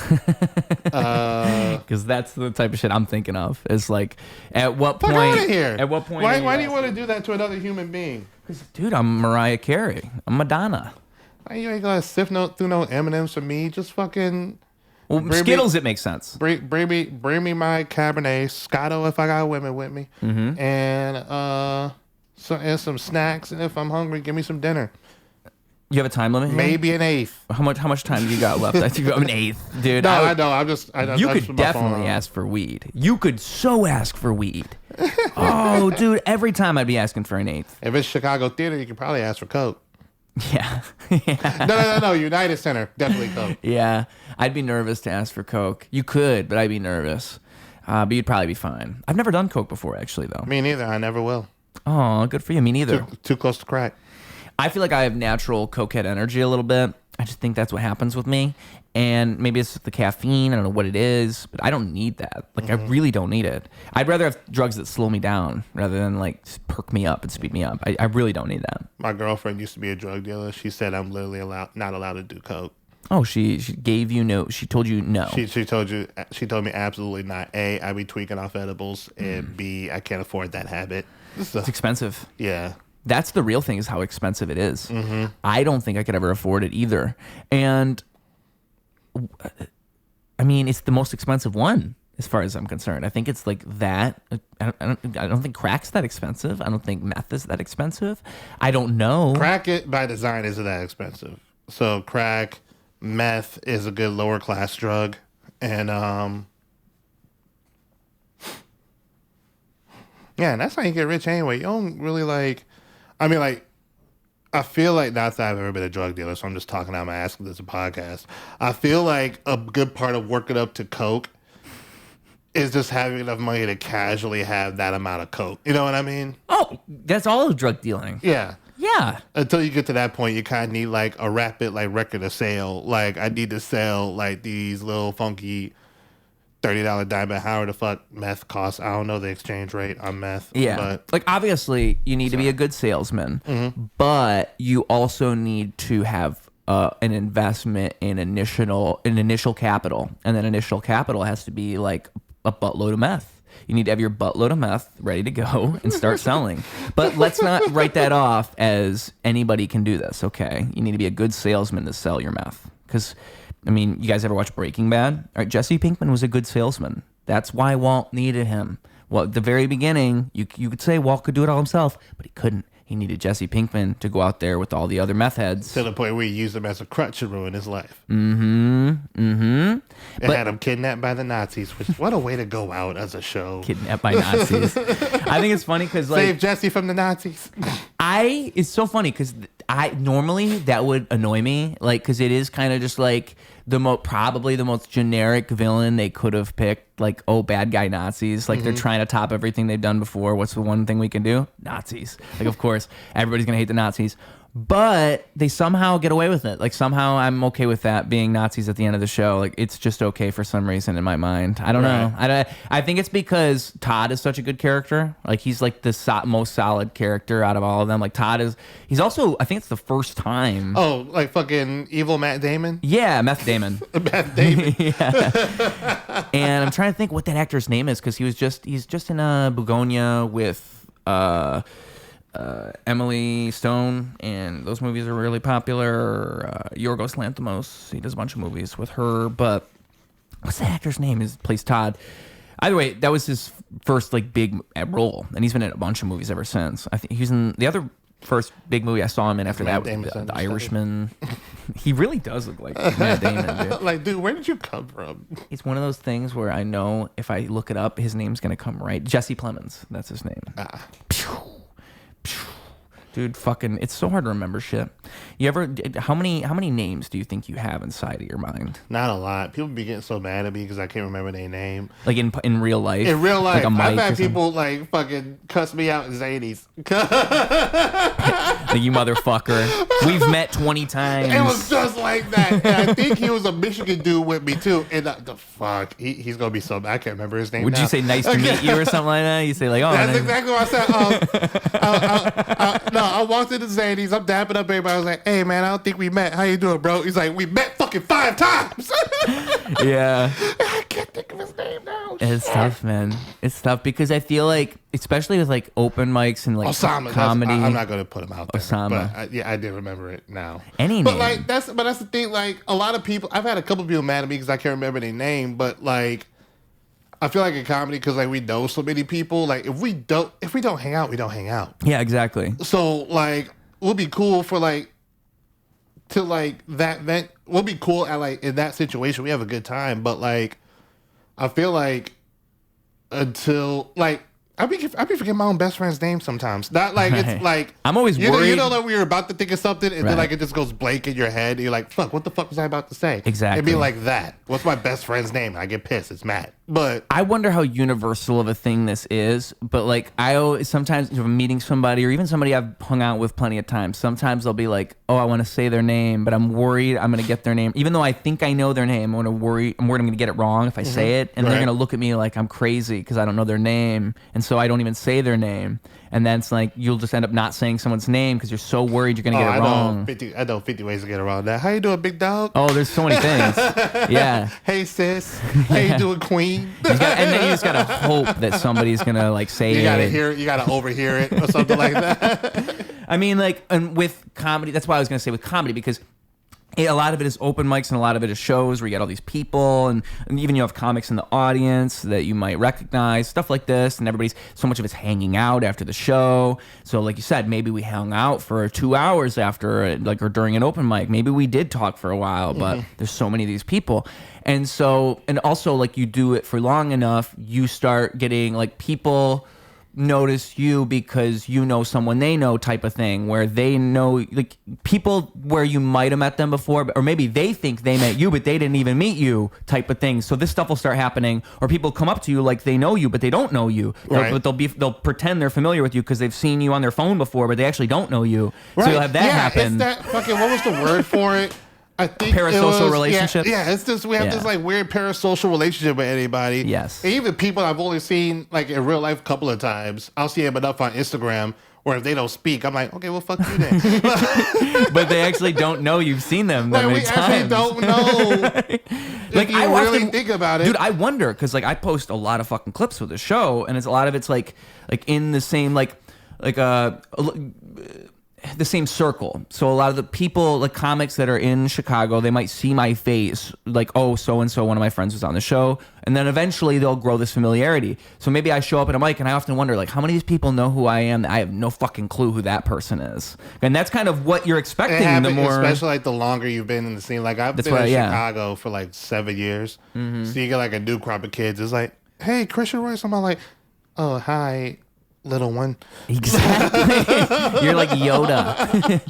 I'm like, oh fuck, I'm comedy unk. Like especially like in the fucking like edgier mics. Like I feel like Trigger Warning is like his own cast of like fucking mics. Now like fucking what's that one mic? Power Hour.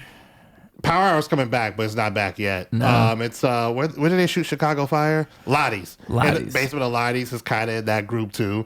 So like oh shit, I am just open mic unk. Yeah. Yeah. Yeah. And it's just a weird thing because you don't know like it's just approaching those situations. You just never know what to say. Like you said, there's a certain level of like what to say and what not to say. Probably politicians are really good at this. Like Big Dog, that's a good one. I was always there's some I heard like the N-word if you're blessed with the ability. What did they say in Hollywood? Yeah, right. What do they say in Hollywood? I heard like there's something they always say in LA because this is a big thing in LA. Just it's all networking bullshit everywhere. So they always will say, it's not nice to see you, but it's something like that where it's like a vague enough greeting, or like maybe glad you're doing like pleasure, like you're doing great. or looks like you're doing great. Just random bullshit like that, I guess. So great to see you. That's a good one. So great to see you is actually pretty perfect because that covers both bases. Right. It's like a just in case, you know? Because that means like I'm seeing you again or we've never met each other. So great to see. So great to see you. It's an easy way to say we're not getting a second date. Yeah, right. A lot of subtext. Right. Depending on the tone. Yeah. That's exactly what it is. Exactly, yeah. But yeah, dude. So all that shit is it's so confusing. And I just wonder like how fame works and what that is. Because I mean, social media is not fame either. Like that's not really fame. It's just a false representation of fame. Fame's really this fake thing that's not even a real thing either. It's all an idea. But it's like, it's just this idea of like showing up somewhere and having people know who you are. Like that extending outside of one room and that growing into a bigger and bigger thing. What does that turn into, you know, when you're walking around down the street? It turns into, I feel like you're kind of alienated from someone. Like, do you know why, like, the upper class makes the decisions that they do? Because they're so detached. Yeah. And so it gets to a point where, especially if you're an entertainer or like a lot of people know your face, people stop you in the airport all the time, ask for pictures and shit like that. Yeah. Like, it gets to a point where, okay, I don't feel comfortable unless I'm around other people that fucking are in the same situation I'm in. Whereas, like I think Chris Rock said, like, Jay-Z's neighbor is a dentist. Yeah. So, right. So, like, yeah, you just kind of get around people with a certain income level. Like, oh, Jay-Z is next to the house. Of course he does. I'm fucking rich. You know what I mean? Yeah. So, how do you feel about, like, this whole Chappell Roan way of doing it then? Chappell Roan. Well, okay, which incident? Because I'm right, which one? Like, dude, no, because like it's goofy. Because like first of all, they're making me defend Chappell Roan because here's how I feel about Chappell Roan. Trust issues was annoying, and then when you thought with trust issues it couldn't get any worse with two girls at karaoke night, she makes Pink Pony Club, which Pink Pony Club is the most annoying ass song. It's like the people you hate getting glitter in their eyes. It's just like, oh my God, it's sickening. Yeah. I like Hot to Go. I did like Hot to Go.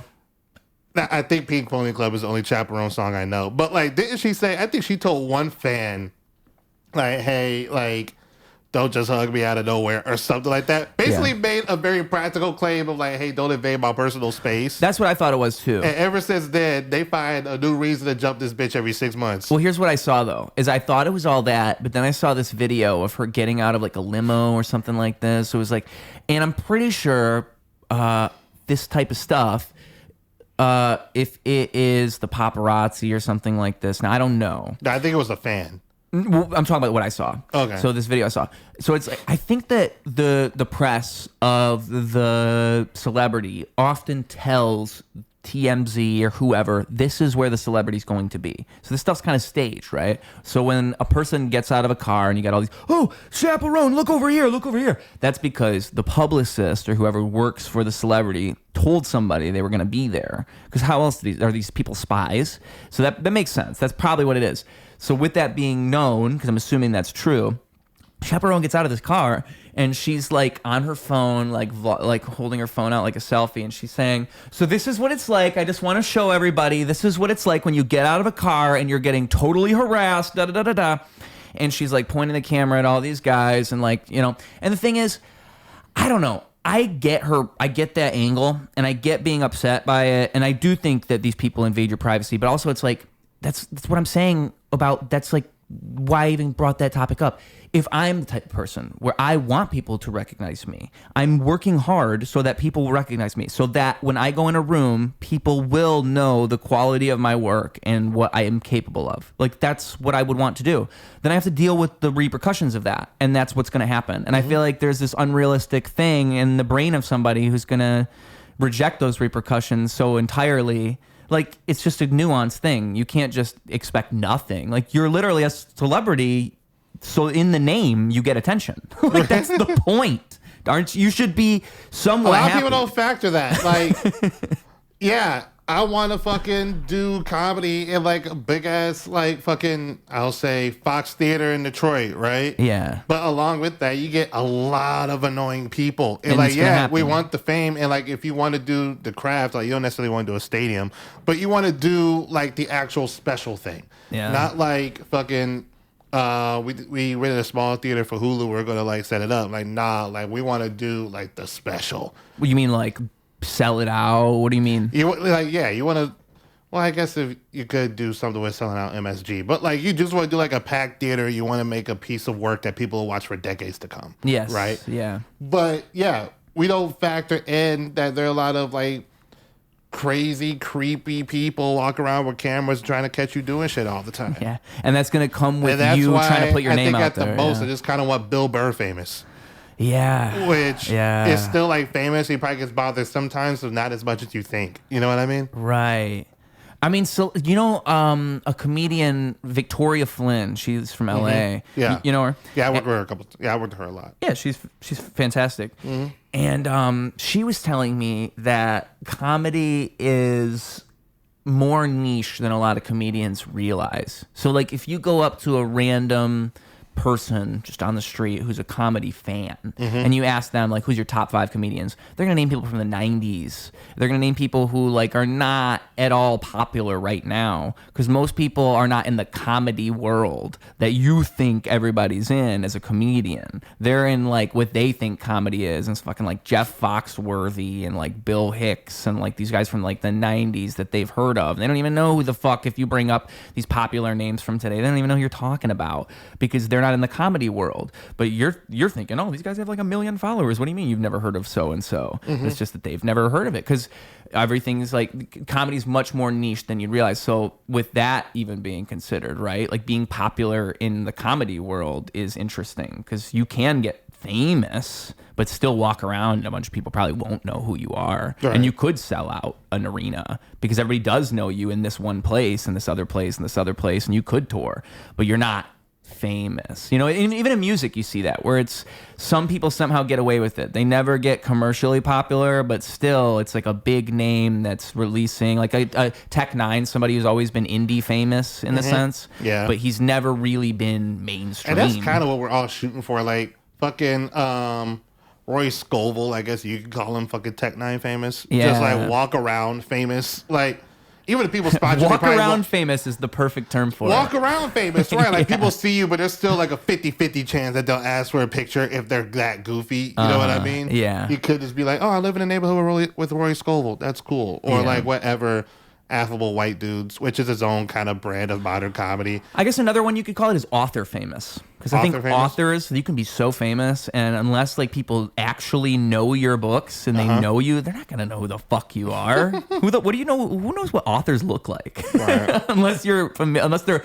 like a Stephen King or somebody who's so big and just so well known by the culture. Right. Author famous, walk around famous. Yeah, that's what you want. And I think it's more achievable than ever because of how niche things are now. Like the internet makes things more niche in the sense that there's so much shit, dude. Even in Chicago, there's so many like, because as I meet more and more people, as I explore more and more of like the comedy industry in Chicago, more and more names pop up where it's like, oh, there's another big name I've never seen. You know, I've been in this community. I've met plenty of people. I've never heard of this person, and they know a bunch of people that I know, and they have this other community that they know, and it's just crazy how many different sub communities are all spread out, and how much that spider webs out. Way more than you'd think it was. And then again, like you turn over one stone, it's like a fucking another person with like, you know, 1 million people who watch the thing that they do that you never heard of, that's on the, you know, west side, and they're doing really well for themselves and you just never heard of them before. Right. And it's like that kind of thing where it's just over and over. I feel like that can happen because it's so possible now to get popular but not popular. Like you can get popular in a different way. Like TikTok famous, essentially. Yeah, in a way, yeah. But I mean, even like, I don't think you need a bunch of people who are following you. I think you need a bunch of people who are willing to show up and buy what you're That's selling. another statistic I need to note. Just like, I feel like to make it like as a comedian in modern day, you do have to have a heavy internet presence, but you also have to prove that you can sell out a room. Yeah, because there's so many comics. I mean, that get the problem with booking in comedy alone is that it's based so much on follower count and not how many people you're going to bring to a show. Yeah, clubs are booking like they broke. That's how me Yeah. and they are, dude. That's yes. me and my homegirl Kristen. Yeah, we were talking about it. Like that's exactly what it is. Struggle booking. That's exactly what it is. Like when you have like, it's one thing where it's like, okay, the club had a rough weekend. Let's just put some, or like for like Memorial Day, let's just take someone we can like put butts in seats. Okay, maybe. Yeah. But like that's all y'all think about now. They're giving social media personalities weekends. Some of these clubs are, and that's crazy. Because they can sell out a room, and like people aren't fans of comedy anymore. They're fans of that person just talking on stage and maybe like bringing their stage up to, which I feel like once you make a production out of it, I can appreciate that taking up space like in a comedy club. Like, okay, if it's a whole like kind of small stage production, fair enough. That being said, I feel like because there's a lot of we do tend to play hate a lot as like comedians. Yeah. Like we do kind of we're quick to kind of write off TikTok comedians. And like they may not be the great at the craft of stand-up, but I feel like if you put enough work into like production, at the end of the day, make sure that your audience had a good unproblematic time. I'll save that for Renee Vaca. Dude, that was so. As a bartender at a Renee Vaca show, that shit was crazy. I don't know what happened. I don't know what you're talking about. I used to work at the Den Theater. Right? Should I be saying this shit? You don't have to. They fired me. All right. I'm interested. I used to bartend at. Okay, if I won't say it again, but if you really want to know, rewind. But I used to bartend, and like it was just like doing this show, and like I wasn't even mad at like the comedian as much as I was mad at fucking the audience, just a whole bunch of like raunchy racist motherfuckers. Right. I think some girl got kicked out for calling out the Jews or saying the N-word or both. Oh shit. Yeah. Just and that's another thing I can factor out. Like, okay, even if you pack out a room, do you attract pieces of shit to shit all over our venue? Because that should be another concern. Yeah. When it's up to the, so that's what I was gonna say is I think that as a venue, and I think this applies to everything you ever do in life, folks. It's a fun little principle I realized on mushrooms once, is everything's curation. So everything you ever do is curation. It's not, you're never creating anything. You're always curating things and pulling things together, and what you're really known for is what you curate, not what you create. And so that's what a venue is known for. A venue is known for curating. What do we bring to our venue that's different from another venue, and what are we going to present to you? And it's up to the venue.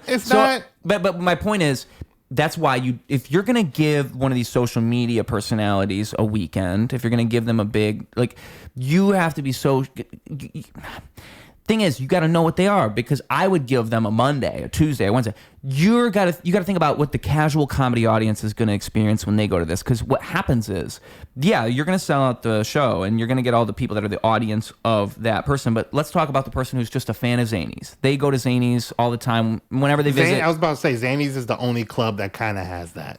I was just picking a name. I don't even know, right? Like I was going to bring that up, but like Zanies is like, because you were talking about how like venues kind of need to have like their own personality of like people they'll bring. Zanies, and they have that. They do. Yeah. Zanies kind of has that. At the very least, Zanies, they do have like the persona of like we're like they have that kind of historical view of like we're a staple and we ain't going nowhere. Like this is like we're one of the best comedy clubs in the country, right? And even like Lincoln Lodge has the air of like DIY, where like if you want to see like some really good neighborhood shit, come to that. A lot of like the other clubs, they're just kind of booking whoever they think will give them a good weekend. Yeah. And that's not really a way to really nurture community. I would say community or like the new emerging talent. Yeah. And it doesn't really look good on your club if you'll just book anybody. Yeah. And like there's a couple venues like fucking back in another state where and you could say that to any producer. It's not even about venues, producing in general. You just can't, you want your producing should represent the quality you want to bring. And if you're just gonna you're gonna whore yourself out for whoever you think's gonna sell tickets that week, that shows that you don't give a fuck about the quality. Most people don't. And most people don't. Yeah. There's no such thing as a good person that works in entertainment that doesn't entertain. Yeah. They're very in the moment. I don't do the shit, but let me pose with this artist over here to make it look like I do shit. Yeah. Kind of people. Yeah. So like every now and then, like especially like you go to like smaller kind of hometowny like type clubs, like before you move to the city you have like their first club you really got started in. Every now and then you'll find some angel that like, okay, like if I see someone coming up, I'm gonna put them like in this position so that they can grow a little bit. Yeah. Right. So that works a lot. If you're like in a small scene, like that's how you're gonna get good, is like really like impressing those bookers and then give you like feature spots and stuff like that. Yeah. But like I feel like the bigger the market you're in, or the more competition you have, and like where you are in the city, like a lot of people do kind of resort to just kind of getting like, they're looking for tourist dollars. Yeah. They're looking to kind of be a tourist trap. There's no real like sense of like historical integrity. It's just like kind of who's gonna put the more butts in seats. You know what I mean? Yeah. Even Beth Stelling said like, yeah, comedy's kind of been brought down to a Brigger show, and that might change.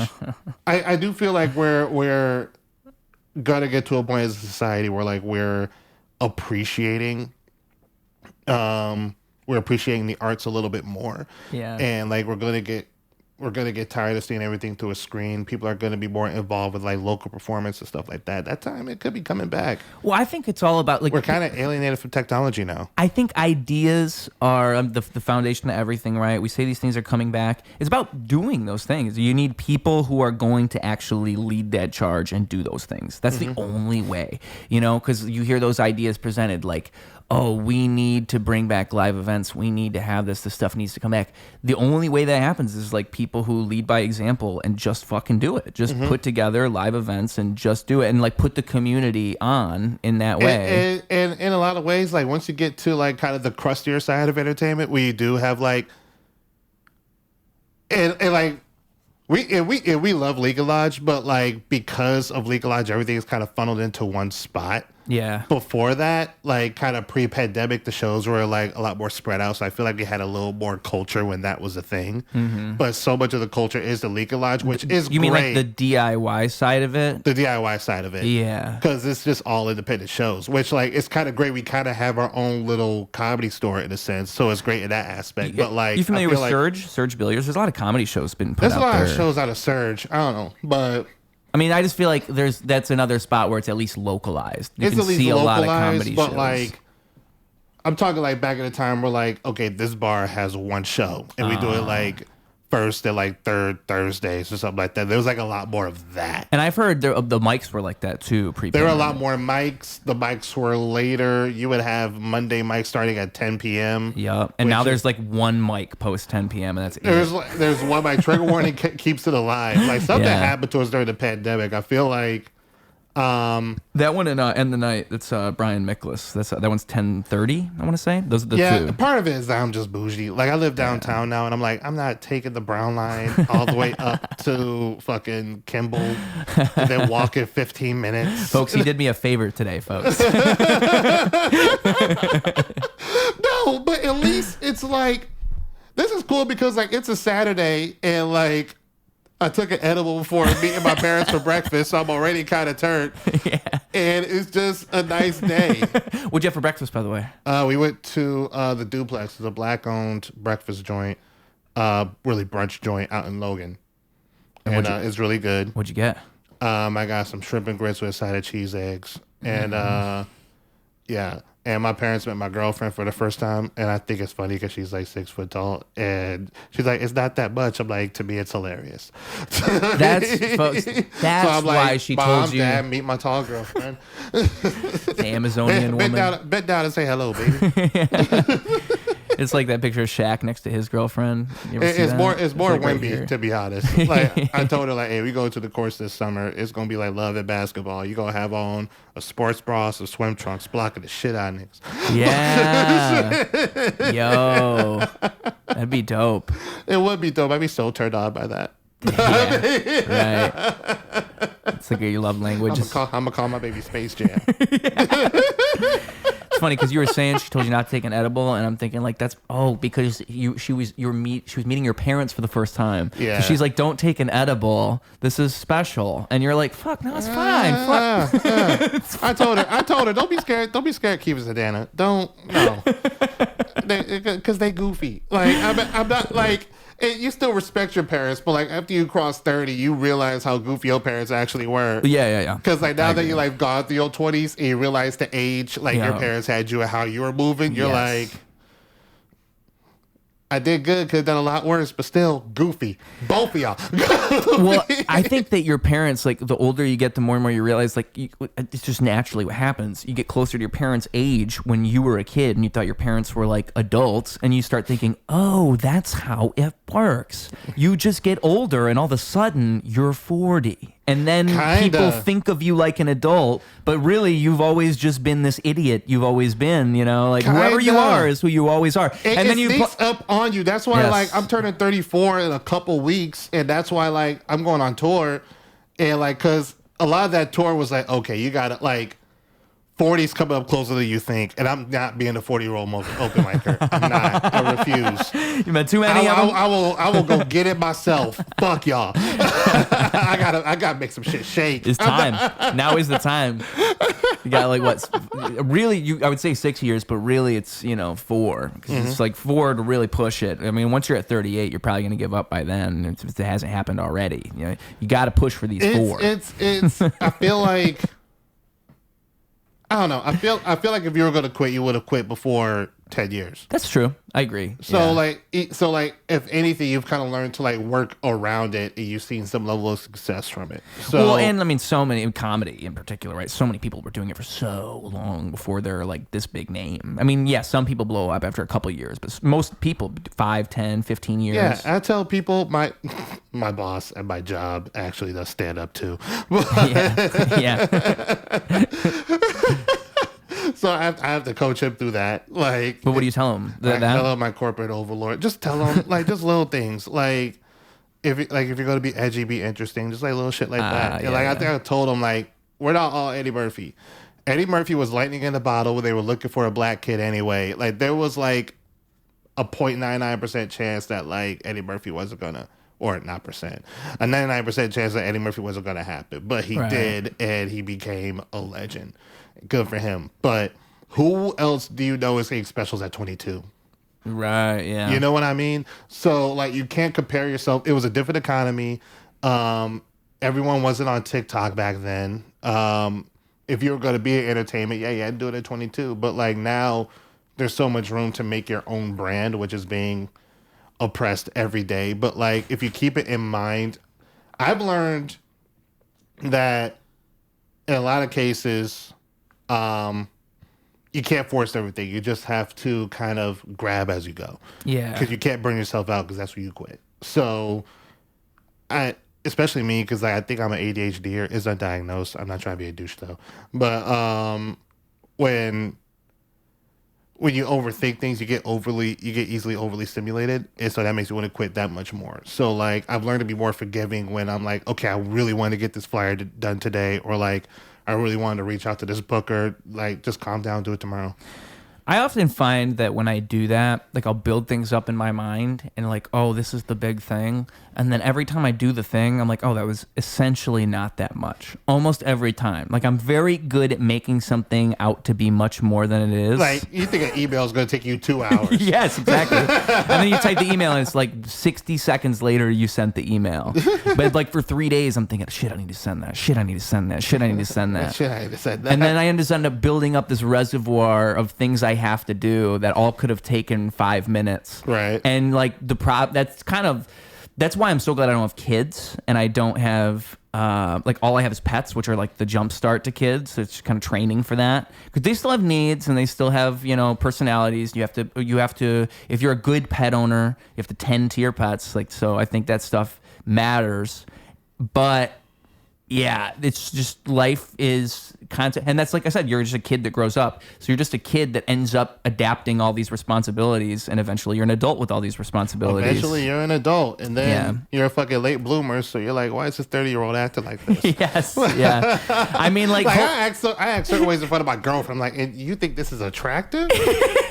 right? I just did a voice while taking out the trash. Like, you think this is attractive? Like, what do you see in me? What's happening here? Yeah. Like, I don't deserve this tall naked lady walk around my house. The hell is this? Yeah. How did I end up here? Yeah. I feel like I really like the quote, be childlike, not childish. I like that a lot, and I think I try to apply that to myself, right? Where it's you like think childish is kind of more of like a maturity level thing as far as like how do you handle situations? yes, and I think childlike means childlike wonder. So to maintain childlike wonder while also having that maturity and not being childish when it comes to how you approach a serious situation, because so many people are childlike, but then they're childish and they can't take anything seriously. You can't really have a serious conversation with them about something. But I think like there's also the opposite side where people take everything seriously and there's just no magic in them, right. and their soul kind of dies. And then those people make fucking movies for Disney or something. Right. They end up in a boardroom somewhere. So I don't know. Like I just feel like life is that too. It's like a balance of that, because the more you get those responsibilities, the more and more it's harder to fucking maintain that child in you, right. that person that's free. That's why I like making art, and that's actually why I think it's like, that's why I like artists. That's why I think artists tend to be crazy, because they're still that crazy kid in a way. They're still that crazy person that was never beaten out of them, but they've just found an excuse to keep doing it and getting away with it. Like I can be weird because I'm a rapper and I do a podcast, so I'm allowed to be weird because I'm an entertainer. You know what I'm saying? Same thing with me. Like, except it's more so like I'm allowed to be weird. I ain't got no kids. Like, yeah, once I have kids, it's gonna be a lot harder. That's what I'm saying too. Once I have kids, it's like, I'm real. I'm a real guy. To be now. honest, like if you start off with enough money to put them through private school, you still gotta do what you want. Yeah, yeah. And every now and then you'll meet a parent who is the exact same person that they would have been before a parent and after a parent. I think it's the best thing you can do. I mean, I try to be myself when I'm around children, in the sense that I think you shouldn't even like talk to kids as if they're kids in like that like talking down to them way that people do. I think you should talk to kids as if they're adults, as if they would understand. Right. Like kids understand most of what you tell them. If you display a movie to a kid, they'll get most of the shit that happened. Like obviously they won't understand certain adult topics and certain adult things, but they'll get the gist of almost everything. And I think people just have this idea that kids aren't that smart. Dude, kids are fucking smarter than adults in a lot of ways. And it's that you just take that potential out of them when you treat them as if they're not. But kids are they're the future, bro. They are the actual future. So I don't know. I don't know how I would handle having a kid, because I'm good with kids, but if it was my kid, I don't know. I'm about to say I'm an amazing uncle. Yeah, I'm a good unc. Yeah, I'm a good unc. We're a good unc. I got two little Blasian nephews. I don't know how they're half white, but one time I saw my nephew's the only black kid I've ever seen with straight hair. I've never seen that shit before. But I love him though. He has my middle name, so Christian Royce, Titan long Royce. locks, like on a horse or something. He had him for a little bit. My sister cut him, but it's a shame. It's a shame. I'm like, man, let my boy be Black Jesus. What? Yeah, we need one. Black Julius Caesar Jesus. Looking like a mega Digimon. Yeah. Yeah. Dude, there's so much potential there. Yeah, but I don't know. Me with a kid, like I feel like I have to be at least 40. Like even if I like knock up some chick that's like 32, which fine, so be it. But 40's good. 40's good for that. Yeah, like that's kind of the trend anyway. Like when people say like, why ain't these young men fucking? Like, yeah, because they're on Pornhub, because all the girls their age are dating 30-year-olds. Yeah. That's why. Yeah. It's easier to date 30-year-olds because now you can think R. Kelly was the only one? He wasn't. Yeah. No one ever stopped peeing on people. All right, lots of peeing going on. It's less than the pee, but it's just like a bunch of creepy 22-year-olds just like, hey, you know what? This old ass Camaro will impress a 15-year-old. Well, I was gonna say you can put it on your dating profile now that you just want older men. You can just do that. So I think it's actually predatory. Easier. Yeah, it's probably a lot easier. That's predatory. Like you see how Shannon Sharpe got? No, I don't know. Shannon Sharpe is, how old is Shannon Sharpe? Shannon Sharpe. He's like got to be in his upper 40s, right? I think he's like 50, which makes it worse. Because what is he known for? What did he get 57. famous for? 57. Wow. 57. He looks great for his age. He What used did to he play get famous football, for? and he was on this ESPN show. It wasn't part of the interruption, but he was on with Skip Bayless, and they go back and forth, and just just a lot of like good bro TV. And so I'm sure I've seen it. Eventually, he left Skip Bayless because they didn't really get along, but that was part of what made the show good. Yeah. So he left. And he started his own podcast, and the Cat Williams thing. Yep. Yeah. Yeah. So he's got real popular from that. So he's 57. Club Shay Shay. Club Shay Shay, go to fucking, well, I don't know what his advertisement is. Like the fucking, go to lose all your money casino and that, bull spell, bull spell. But nah, because this old ass motherfucker was fucking around with this 22-year-old OnlyFans chick.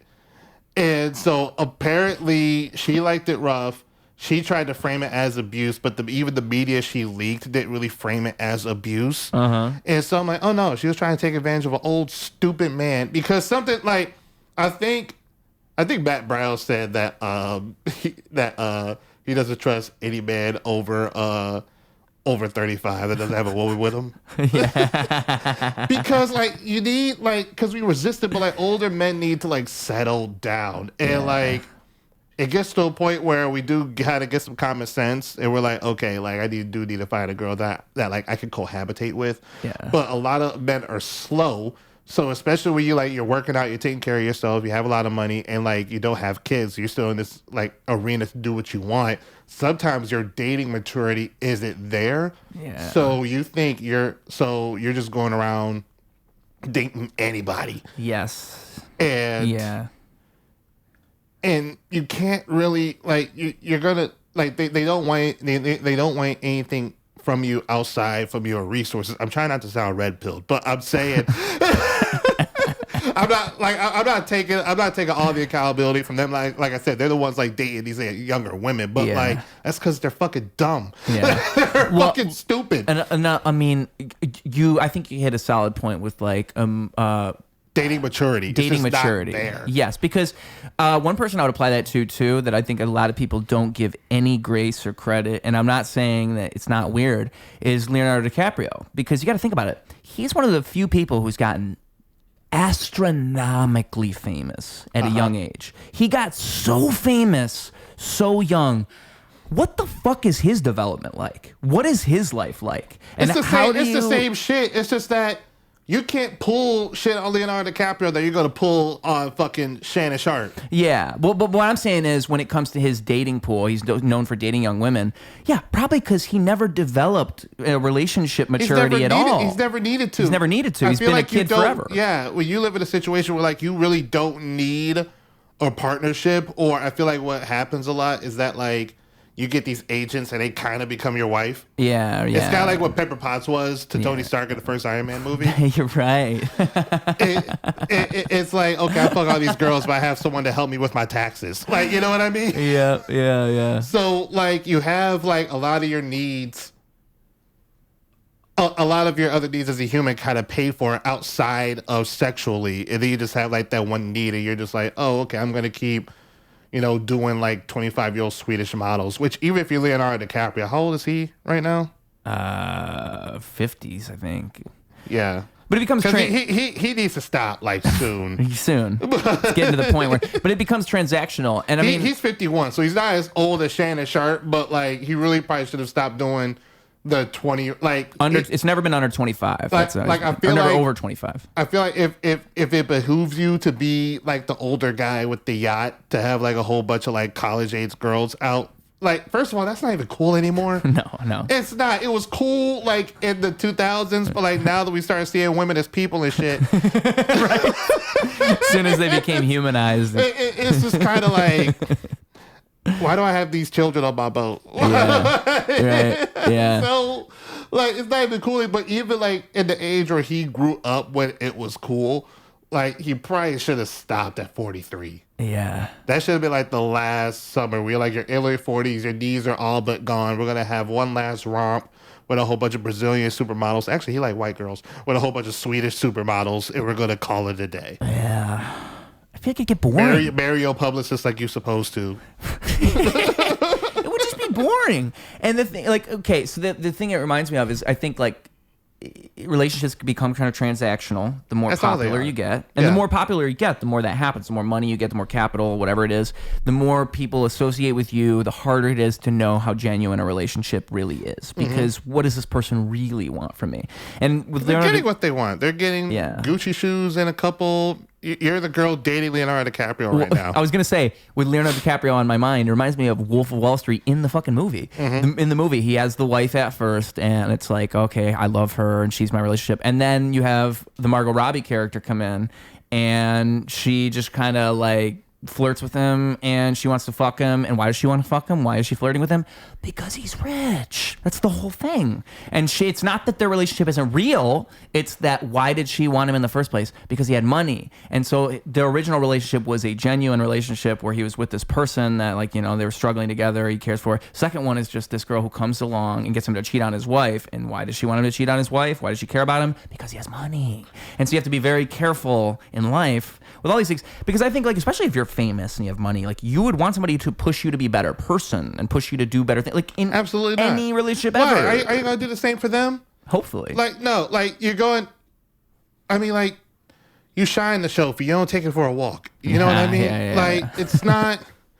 I feel like if you go for if you like the BBL girl, like you ain't really invested in her personal life. Right. Yeah. You're dating the BBL girl for the sake of dating the BBL girl, but like you don't care about the BBL girl's personal interests. You just don't. Stop lying to yourself. So yeah. So like, and it's the same thing. They get the sense that like you know when someone don't fuck with you for real as a person. So like I almost kind of get the whole like, okay, you don't like really fuck who I am for real. Okay, well come up off them Gucci shoes. Yeah, right. So I kind of get it to that extent, but also like it creates an economy. Look at these words I'm using. It creates an economy. It creates a situation where you have a bunch of guys who's trying to buy the best girls a status symbol, and you have a bunch of girls who like maintain the lifestyle they have because they date rich dudes. Because you date rich dudes, you get around certain photographers or like certain producers that like can get you on modeling shoots. Yeah, and you can sustain your whole lifestyle just by fucking rich dudes. Yeah, and then you get a Harvey Weinstein. No, there's a way to do everything ethically. Like, I'm not even like calling these people out as villains. I'm saying like it has created like a culture where people, because like people are always going to want to emulate rich people. Yeah. So you have a lot of like people who would be middle class or like really just like got a lot of social media account trying to date like rich people. Yeah. And they're killing themselves doing it. Yes, yeah. Well, I mean, and it's where the whole gold digger thing even comes from. I mean, because you were buying bitches. Yes, yes, and that's what you were doing. Listen, I would never blame anybody if someone comes along and tells you, "I'll fund your career the rest of your life. All you gotta do is fuck me once a month," and maybe you're not even attracted to them. By all means, say yes. You know what I'm saying? Like, there's no shame in that.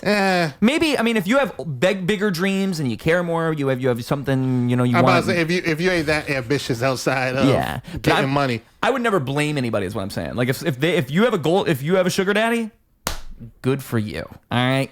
Good for you. You got it made. Now, if I had a sugar mama, I don't know, she's got to be, like, sugar mama's out there, all right? I would love to have a sugar mama. That's where sugar mamas are different from sugar daddies. They love your goofy ass for your goofy ass. They will treat it like it's strictly transactional. Yep. But like, trust me, there's a sugar mama out there that don't want all this thickness. She'd be weird as fuck, and she'd probably be on the cheap side. But she'd give me $200 every time. It'd be like that episode of Detroiters. She'd give me $200 every time, and I'd be like, "Thank you, Miss Paulina." And she'd be like, "You're welcome, boy." Yeah. She calls me boy. Yeah. And maybe like 10% of you likes it. Like 10% of you is into it. That or I just watch a lot of like older women in porn. That's my shit. Yeah. See, like, and that's how I'm different. Like, you know, a lot of dudes like their big fantasy is like a threesome with like. For a threesome with 2 Asian chicks or something like that, whatever. Yeah. Like, I want to ruin a marriage with my dick. I want not like a new one too. Nobody my age. Like, I want like old money. Like, I feel like he needs to be like 65 and she needs to be like 49. Do you see Marty Supreme? Exactly like that. Yeah, that's what it reminds me of. Just like that. Because that movie, like that's what's so fun about that dynamic. it's like this chick's not in this relationship. They're both like middle-aged people that are clearly not that interested in each other. And then you got some like younger douche to swoop in, fuck her. That's what you need. It reminds me of the whole, because I think Victoria Flynn and a couple other comics, I forgot, there's some guy who's doing the videos, but it's like they're like conservative people be like conservative people, what conservative people think liberals are and what liberal people think conservatives are. It just reminds me of that whole thing, like that whole idea where it's like, oh, all conservatives think all liberals are like this and all liberals think all conservatives are like this. We're kind of right about the conservatives at this point though, aren't we? Like I was trying to be all like when Trump first got elected, I was like, oh, we don't understand like the problems of anyone that anyone's having outside of our bubble, but now I'm like, fuck them Nazis. Dude. Well, it's they passive aggressively want me dead. I can at least talk shit. I mean, it's funny because it's just the same shit. Like, I think what Trump is really good at is like, as he's a good salesman, so he's really good at making it sound like it's gonna be something. And I think that like if you're impressionable, it's very, very easy to hear that and be like, yeah, because like he did it not once, not twice, but like 3 times. He pulled it off like 3 times. Where it's like, no, guys, I promise, I'm not gonna do that shit that you think I'm gonna do. Did it? And then he did it every time. Did it? It's like it's like fool me once, shame on me. Fool me twice, shame on. Or no, fool me once, shame on you. Fool me twice, shame on me. Fool me 3 times, fuck the peace sign, whatever that J. Cole quote is, right? Pull Roll out the chopper and let it rain on you. Only regret was too young for Lisa Bonet. There you go. There you go. There you go. Because it's like, come on. At a certain point, guys, come on. We can't keep falling for that. I mean, come on. Because I don't know, dude. What the fuck was the other thing I was going to say? I was going to say one more thing, and I forgot what it was. I lost track of it. It was something. I forgot what it was. Oh, I've just accepted that at this point, dude, I'm going to talk so much on a microphone, especially I imagine being a comedian. That probably happens to comedians where they get on stage, you have to just test out ideas. I feel like at a certain point you have to accept, okay, I'm going to say something that somebody's going to think is bad. Yeah. So how much weight am I going to put into what other people think is bad, and how much weight am I going to put into like what I think is bad? And that's like the dilemma. I try to be that way, but like apparently I've gained the reputation of being a crash out. Oh, really? Yeah. I'm getting there. Apparently, like, Christian, you were so angry. And you're like, I was having a good time. Me off. Right? That's why I had to tell another crash out. Maybe you got an old head in you. There's like old head unk energy at the cookout, you know? No, it's I will fuck you up. And who talks to somebody like that? You asshole energy. Okay. But like something I learned that like it's not a matter of who's right or wrong in the beef. It's a matter of who has the most friends. Yes. Essentially. Yes. And like social media beef is like really dumb. And like there are a couple times where I probably won't be in Chicago forever, but at least I've learned enough to know, like, okay, we've learned enough has happened in Chicago where I'm like, okay, don't do this. Yeah, yeah. The next place you end up, which is good. It's just part of the learning curve, you know? Still pretty pissed about a lot of it, but I mean, it's still a learning curve. It's always a learning curve, dude. Mm-hmm. And that's the problem. You always go back and look, and you're like, why the fuck did I say that? Why the fuck did I do that? And it could have been 2 days ago. Right. You know? It's just a part of growth. You try to like mend the relationships that you can mend, and the other ones, you just kind of let them go. You know what feeling I hit the most is when there's something that's a mistake I've made 20 fucking times, and then I make this, like, and I've told myself, I'm not going to do that again. I'm better than that. And I'm trying to grow and change, and then I do it again. That's what I hate the most. Like when I told myself 20 times, all right, I'm not going to crash out, and then I do crash out, because that's the ugliest, nastiest feeling, because you know you weren't supposed to do it, and you actually do know better, and you crashed out anyways. Or whatever that thing is. Like, I'm never going to drink, I'm not going to drink, I'm done. And then you the feeling of cracking open that bottle, it feels so good, but it also feels so wrong, you know? It's like that's why they have a delete function on Facebook. Yeah, right. Dude, oh my God, my first Facebook was removed, and it's still there somewhere, but like they banned me, and I didn't do anything that bad. I don't know what they banned me for, but there's probably some stuff on that Facebook where I should just be thankful. You said the N-word, didn't you? I swear I didn't. You swear you didn't? I think I didn't. You think you didn't? I might have put song lyrics, like I might have typed song lyrics, but I don't think I ever did. I don't know. I don't know, man. Kobe beat the Celtics, so you felt some kind of way about it. Maybe I did. Because, does Kobe really be hooping like that? Kobe did be hooping like that. All right, well. You know he be hooping like that. Let's see how 2012 me felt about that situation, or whenever that was. Dun, dun, dun. Folks, that would be, and that's just to wrap up this little segment, that's exactly it. I don't know how I'm going to get canceled. I don't know what it's going to be, but I've come to accept that they'll get me. I'm going to talk long enough. I'm going to put myself out there long enough. And you know what I think it's going to be? It's going to be something you don't even expect. It'll be like the Shane Gillis thing where he was going to get on SNL and it's like, oh, that random Chinese voice you did 4 years ago on that one episode. Yeah. That's what gets you. And that's why it's important to be, well, Ali Sadiq is teaching us what Shane Gillis taught us, for better or worse. Like, when you have your own brand and it's not manufactured by a corporate machine, yeah, you'll survive. You won't get the mainstream audience, but you don't even really need the mainstream audience anymore, because mainstream money is $100, $200 tickets. You know what I mean? A lot of quote unquote canceled comedians, okay, their tickets are $50 now, but they eating. It's probably a better life because you're not fucking forced to voice Rocket Raccoon or some shit in Avengers 5, or not forced. That's actually a really good paycheck.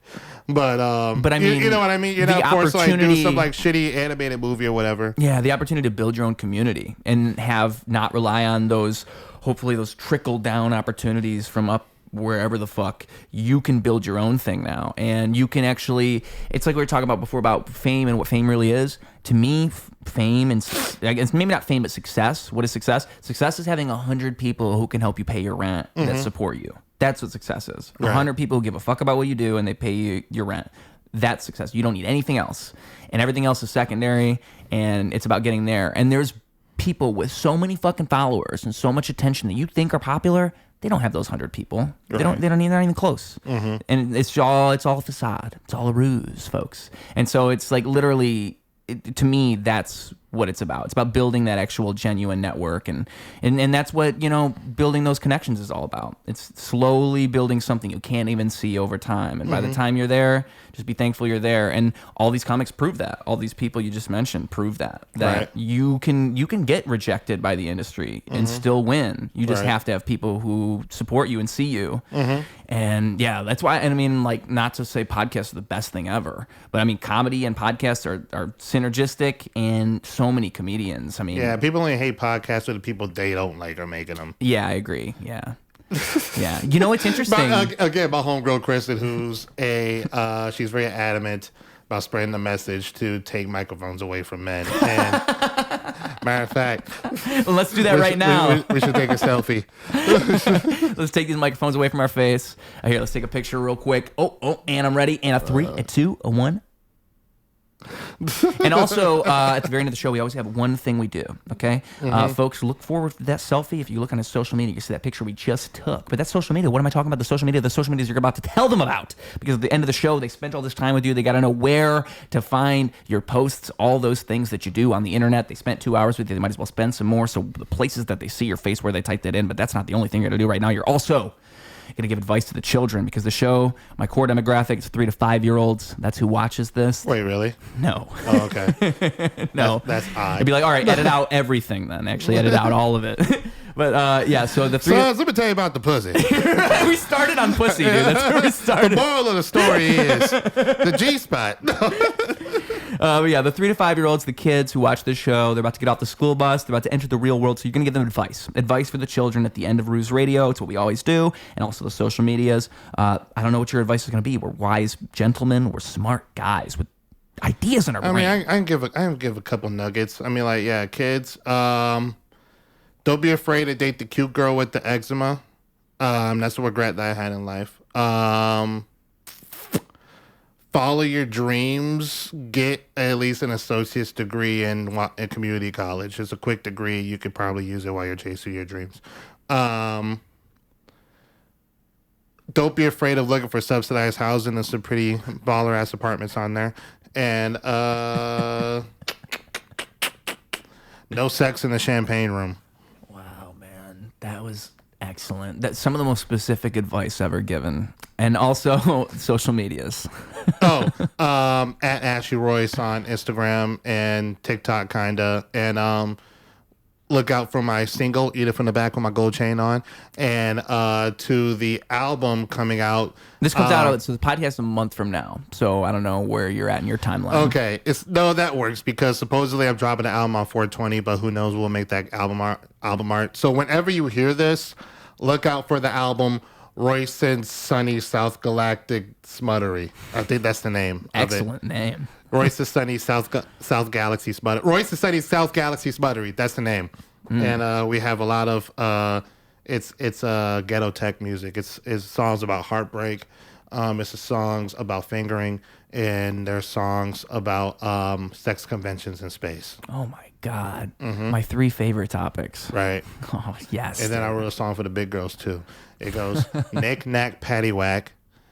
I find a big bitch and I don't know how to act. Where they at? Knick, knack, paddywhack.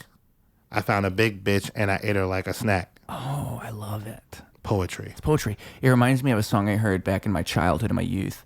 And I can't remember how the instrumental went, but it was like, and I want to do it justice, but I can't like scream full volume. It's like, I like big booty bitches. I like big booty bitches. I like big booty bitches. I like big booty. Yeah. You know that one? Big booty. Yeah. Yeah. Big booty. When I was a kid, I remember just cranking that shit with my friend. Just fucking. That's like OG YouTube shit right there. Who doesn't love big booty bitches?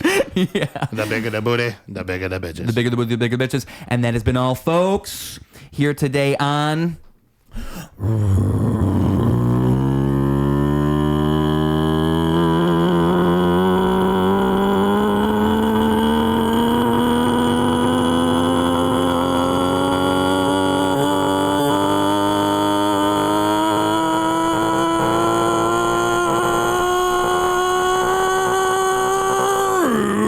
Radio.